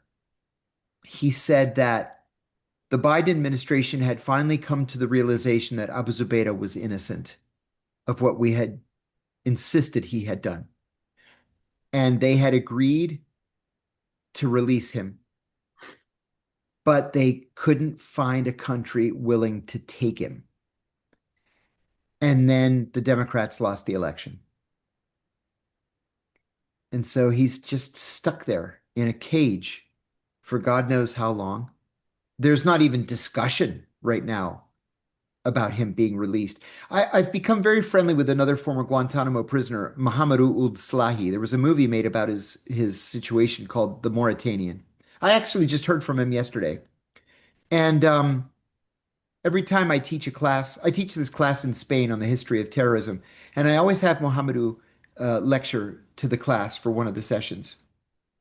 He spent 14 years at Guantanamo. He was never accused of a crime. And finally, we said, oh, wrong guy. We'll just let him go. But no country was willing to take him. Finally, the Italians gave him permission to come for a year. What are you going to do for a year? So he was able to apply for refugee status elsewhere. And now he's living in the Netherlands. He's married and has a young son. And I said to him recently, I said, Mohamedou, I can't help but to compare you to Martin Luther King or Nelson Mandela. And he said, oh, come on. I said, no, I'm serious.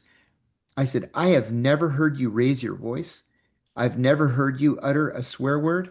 I've never, ever heard you pity yourself. And he said, this is the life that God gave me. There has to be a reason for it.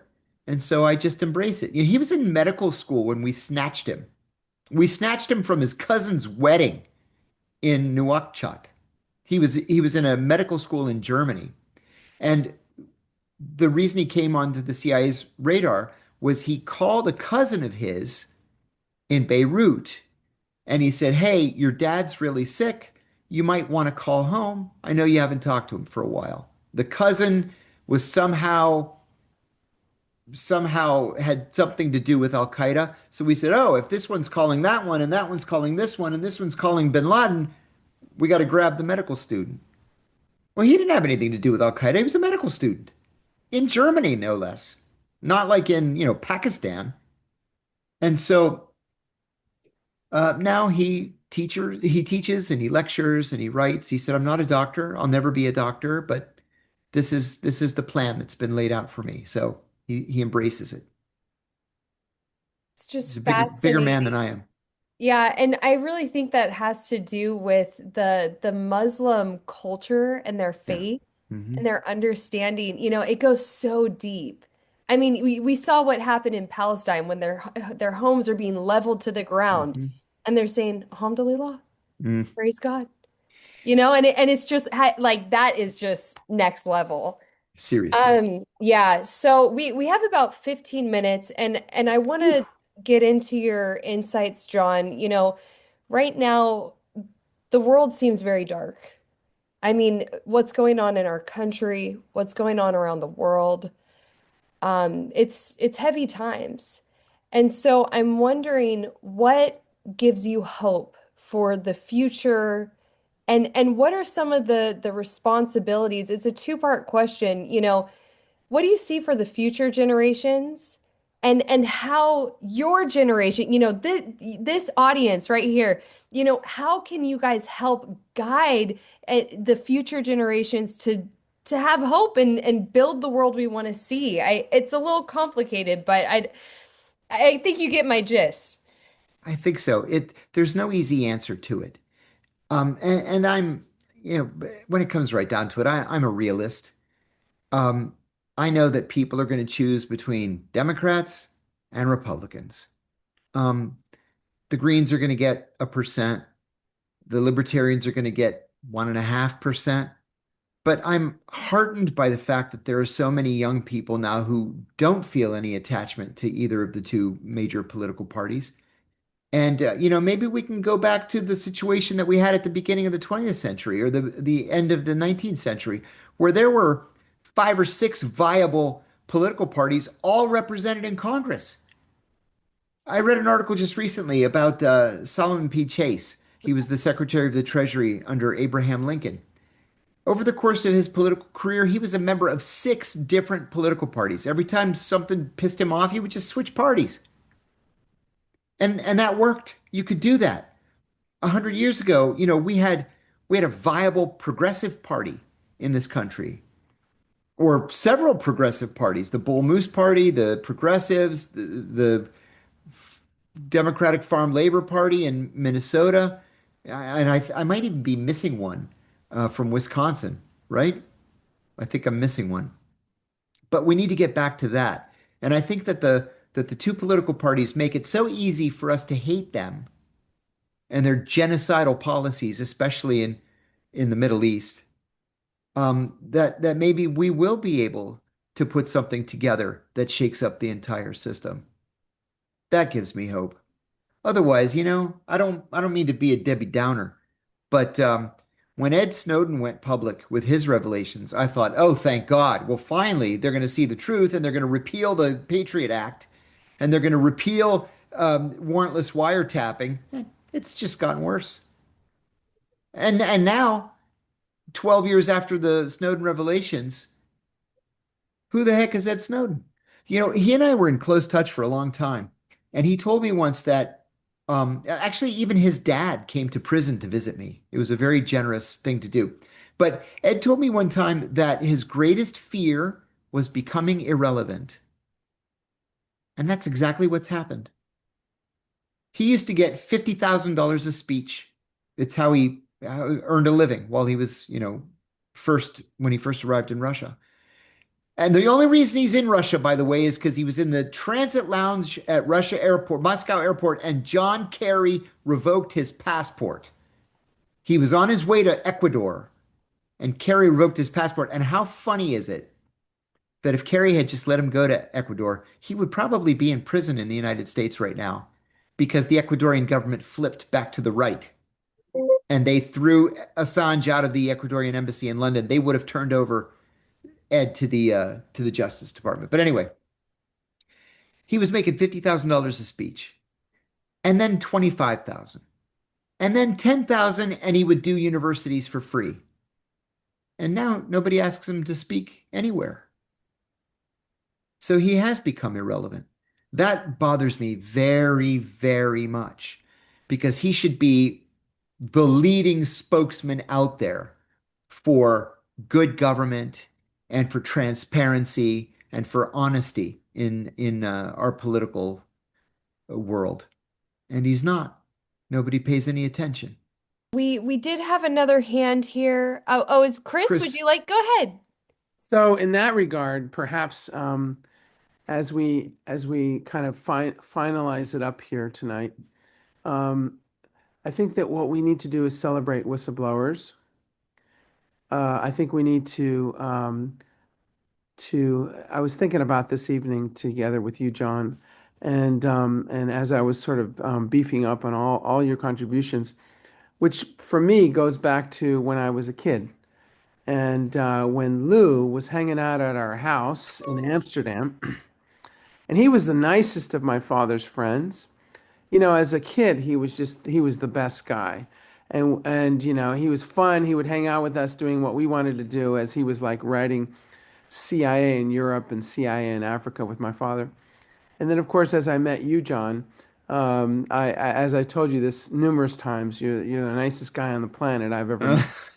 Thank you, Chris. How did the nicest guy on the planet I've ever met become the chief of counter-terrorism in Pakistan? And then, of course, what ended up happening?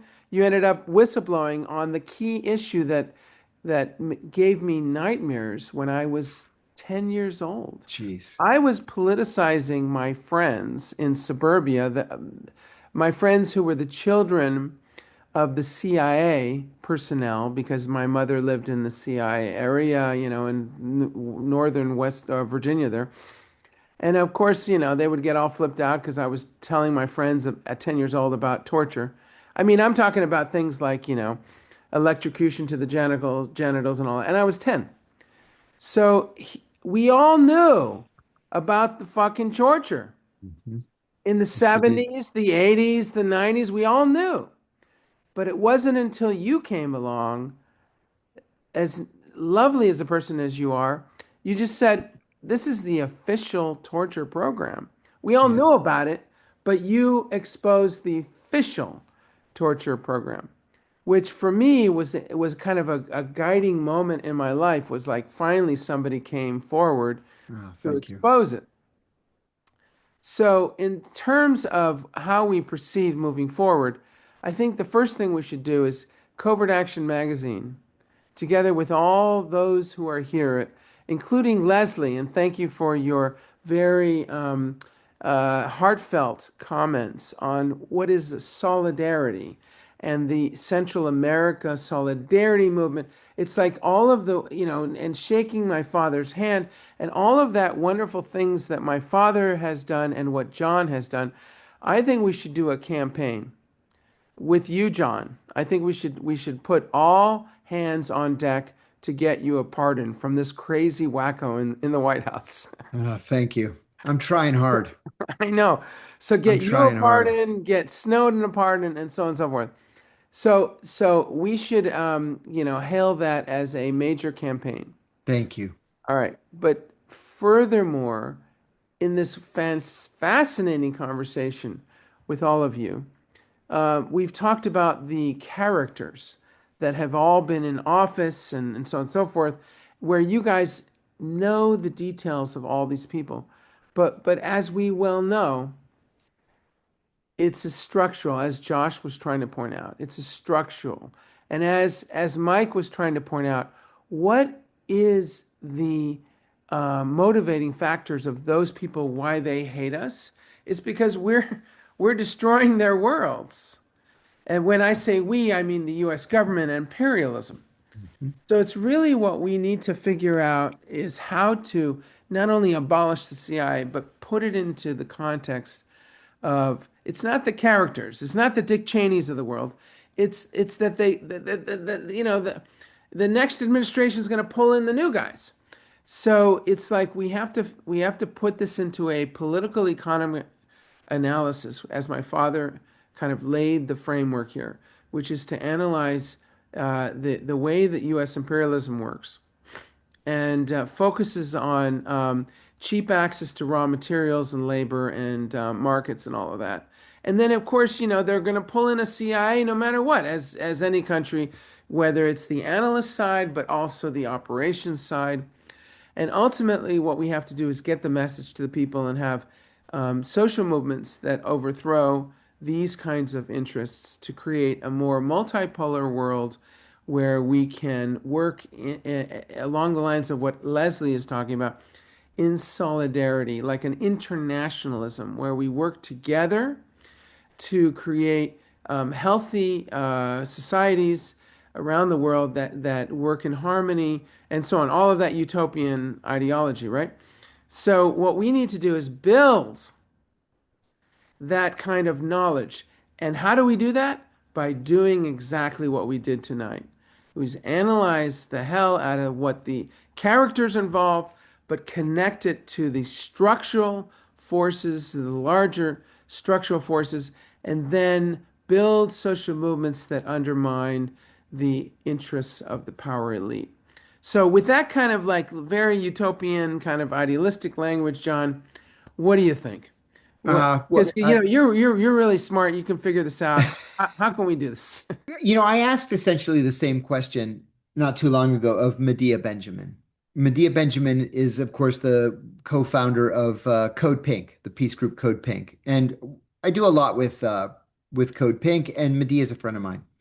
But one of the things that I've noticed about Medea is that she's always running at a level of 10, right? From 1 to 10, she's always at a 10.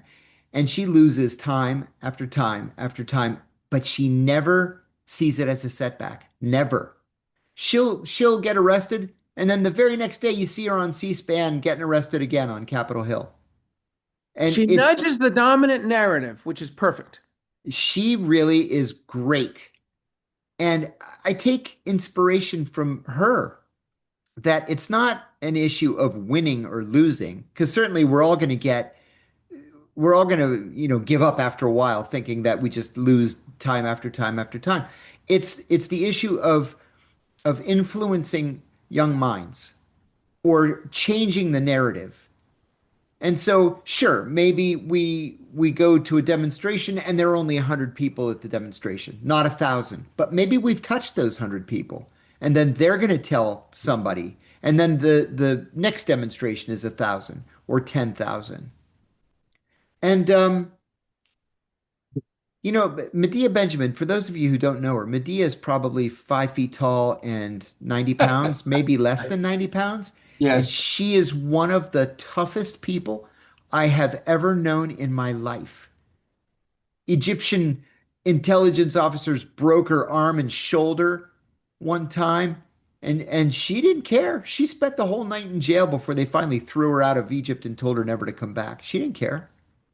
And she goes back after time and time again after these things happen and just never gives up. And I think that's what we have to do is never give up.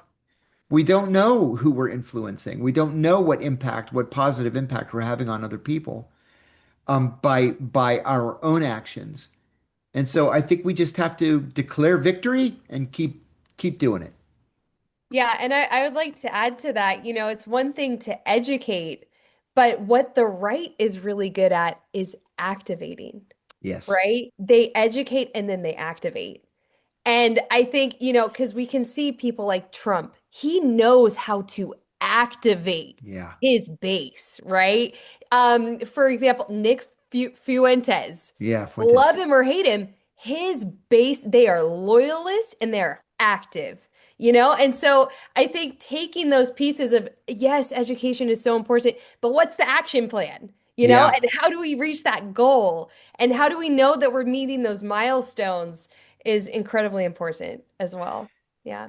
I will say one of the complaints I have about our friends on the left is on the left, we seem to always demand more ideological purity than the right does. Like, oh, I can't cooperate with so and so because he said something about trans people 3 years ago. It's like, come on. We're our own worst enemies on the left. We have to The change that. purist, the lefts are the purist in ideology, and it's challenging. Yeah. We had a conversation at the board meeting like that on Monday, but I won't get into it. Okay. I won't get Well, into it. I have to say that Mike said, look, as long as they're not racists, Uh-huh. not Uh-huh. sexists, Uh-huh. and they're anti-imperialists. Yeah. We, To kind of sum it I'm up. with you, Mike. yeah, I no, believe- we're having a debate about if we should have General Flynn as a guest speaker or not. And I'm like, he wants to defund the CIA, guys. He Come does. on. I think he misses on one of those fronts, if not two of them. He misses the mark, though. It's okay. We can't win all the battles. So John, he what didn't you make talked what you talked about inspiration is very, very, very important. You're having a direct impact on young people. Gosh, I hope And, so. oh yeah, and it's stunning because I talk to them some, and they watch your videos, and you're inspiring. And what we need is I've been so fortunate with these videos, Mike. I would essentially just talk to myself for these videos until about a year ago. And for reasons that will probably never be clear to me, I somehow hit this sweet spot in the YouTube algorithm. Mhm. And so my videos went from, 500 views to 30 million views, some of them. Yeah. I did one short that got 38 million views. People stop me literally every day of my life, and they want to take a selfie or they want to, an autograph. I'm embarrassed to even say the word. Come on, And- John, tell us what happened on the airplane just recently. So my cousin and I were flying to Greece, and I got stopped at the airport. This guy's like, "Oh, I saw your video. I saw you on Tucker Carlson or whatever," and we took a picture. We get on the airplane and we take off. We're going to Athens. And you get to 30,000 feet and they level it off and they just hit the autopilot. The pilot comes out of the cockpit and he says, "Are you John Kiriakou?" And I said, "Yes." And he said, "I lay in bed at night and I watch video after video after video of you on TikTok." I said, "Thank you, but who's flying the plane?" And he said, well, can we take a selfie real quick? I said, sure. So we take a selfie. And I look at my cousin and he says, you have got to be kidding me. I said, cuz I'm telling you, I'm famous all of a sudden and I don't understand why. But it happens every single day. Wow. It's because there's something shifting, John, and the Yeah. information you're bringing is very important and very relevant, and people are paying attention. You And you hit very Yeah. a I nerve. hope so. Yeah. and very authentic. Very authentic. They're Uh, looking for integrity, John. oh, People are good. looking for Thank integrity, you. and they find it in what you say. I hope so. Thank Yeah. you. So I was talking to Tucker Carlson the other day, and I was joking to him. I said, Tucker, in the chat on my podcast in the morning, people have started writing Carlson Kiriakou 2028. And he goes, oh my God, in the chat on my podcast, they're writing Carlson Kiriakou 2028. I said, let's do it. I got nothing to lose. He said, well, stranger things have happened, but I don't think I want to run for president. I said, Well, oh, okay, next time. that's funny. Well, speaking of which, if anybody would like to chime in here, how can we proceed together? This has been a great coming together of everyone here tonight. How would anybody like to speak to how we might proceed together? Because one of the things that we need to do is we need to continue this work. We need to continue the work of Covert Action Magazine that was established some 47 years ago in 1977. We need to continue to expose, be it the individual personalities as well as the structural issues here. How can we proceed as a group? Would anyone here like to, for example, join?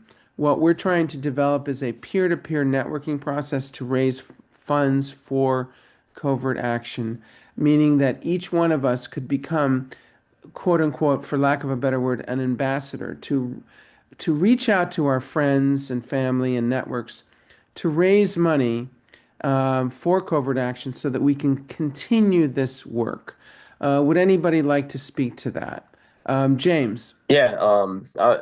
One thought was, considering this is the 250th anniversary of the founding of our country, That's right. connecting our past and the ideals that the founding fathers, in establishing this republic and the thoughts there, and also, like Federalist Papers and their fears, tapping into some of those ideas in terms of, I think Benjamin Franklin said, need a revolution every 20 years to update, and this was something that was supposed to be just an idea to start with.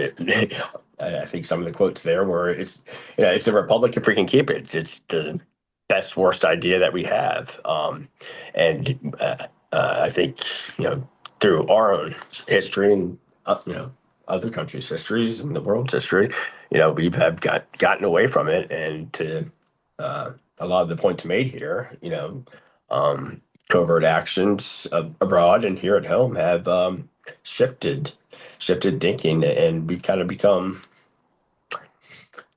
the greatest. I've seen quotes where the greatest enemy of a state is an ignorant population, and I don't think we're ignorant just because we don't care. I think it's also Operation Mockingbird and all that. From a networking standpoint, I can't help you there. As I've kind of indicated, you know, I've been isolated. My networks have been cut off purposely, and I've noticed that. But trying to get the message out there, and like you said, major networks like to scream and yell at each other, whereas Tucker Carlson's podcast and other podcasts, they're nice, thoughtful, quiet, calm conversations. Isn't that the truth?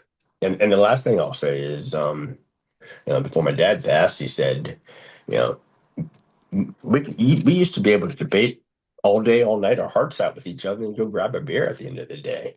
It was never personal. It was always knowing that the other person was coming from an idea that was what they thought was best for the country, and there was always compromise. And that's how the republic was built. So I just wanted to add that.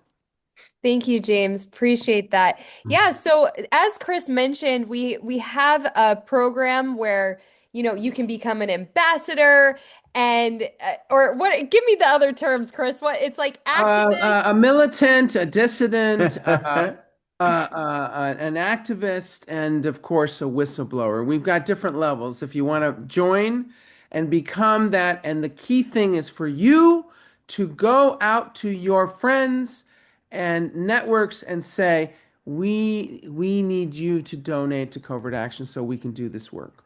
Yeah, so if you're interested in doing that, please add your email to the chat. It's very simple. We essentially would need a picture and a little bio, and then we create a profile for you and send a link, and then you can put it up on your social media. You can send it on your email list and let people know you're a part of this incredible organization. So if anyone's interested, please put your email into the chat. And Bob, make sure to keep an eye on that so we can grab everyone. Now, Lewis, you have your hand up, and then I think we got to wrap things up here because we're finishing up this wonderful evening. Thank you so much. Go ahead, I'll Lou. be very brief. I will take us into the weeds. And the weeds in this case are that we need to finally pay our writers.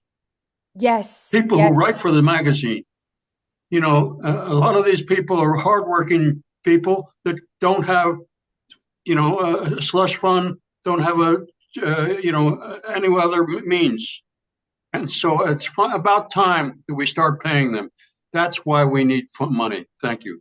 Absolutely. That's a great point. And while we do pay any writers who do ask, and we do pay them. I think the point is well taken, Lou.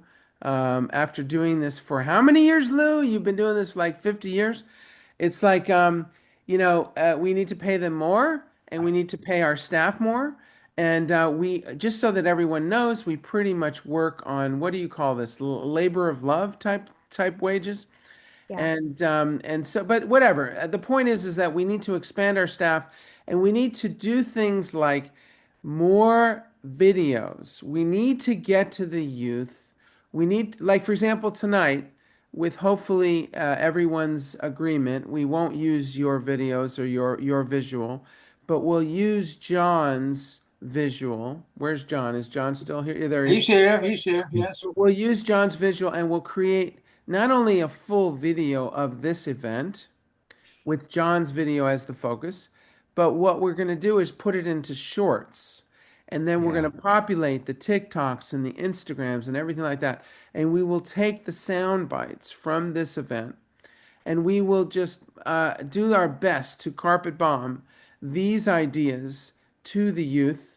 And we will just continue doing that. So that we need your support to be able to continue that moving into 2026. And so in that event, in that context, I'd also like to say this was such a fun time with John and with everyone. I'd like to suggest that we do this again. And I like the idea. we continue this conversation. And why don't we also do it with Snowden? Yeah. I okay, would all right, love John. that. John. Okay, you threw out your little your networking. Yeah, John, that would be a great. Yeah. You dropped your little high-powered links.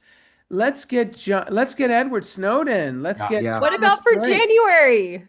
Yeah, We'd have a webinar coming up. We'd have to do it earlier in the day, He's 7 hours ahead, but I think it's a wonderful idea. yeah. Let's get the Thomas Drakes. Let's get the Daniel Hale. Oh, absolutely. I've got Thomas Drake for next month. And I'm a little worried about Daniel Hale too. He's just kind of vanished. He deleted his Twitter account. He moved out of his attorney's basement apartment, and he's just vanished. It happens to a lot of the whistleblowers, like for example, John Stockwell. So what we need to do is create a supportive environment for whistleblowers. Exactly. For many reasons, in terms of those who have already whistleblown and those who will still. It encourages others. It encourages others. Yeah. Exactly. It does. It does. All right. So stay tuned. Great. We are going to be reaching out to you after this event with links and requests and support and all that. And then we'll come up with more kind of like wonderful evenings to continue this conversation. I want to thank Kayla for doing a great job. You Yes. you, organizing guys. Yes. and Thank you. leading it, and you fabulous job, Kayla. Congratulations. Oh, appreciate it. Yeah, I'm a part of the next generation You are. trying to keep, it's now on my back to get the reels and the videos and the shorts, and so we're keeping you guys alive. That's And for sure. you're very tolerant to the last of this generation. That's right. My nephews make fun of me because I'm from the last year of the baby boom generation. Exactly. Too It's a funny. good place to be. That's right. Yeah. Yeah. Thank you. Well, thank you all so much for being here and sharing your insights. Leslie, hearing about your connection with Philip Agee, how beautiful. Thank you so much for sharing. And Joshua, your insights on 9/11, incredible. And for all the Josh, your insights on how to get people activated. We really appreciated all of your comments and participation, and James, your family. And there was one other woman that Lou invited. Really fascinating hearing about her father. Yes. So we appreciate you guys coming into this space and your support and generosity. And John, of course, it's always a pleasure to be Pleasure's with you. mine. This was fun. Thanks for Thank you, taking all this John. time Thank too. I you. appreciate it very much. Thank Great. you. Thank you, John. All right, Great. as they say, no pasarán, right? Venceremos. That's right. Take care. Stay strong, John. Stay strong. Thank you, bud. Thank you. Enjoy Good the job. evening, guys. Bye-bye.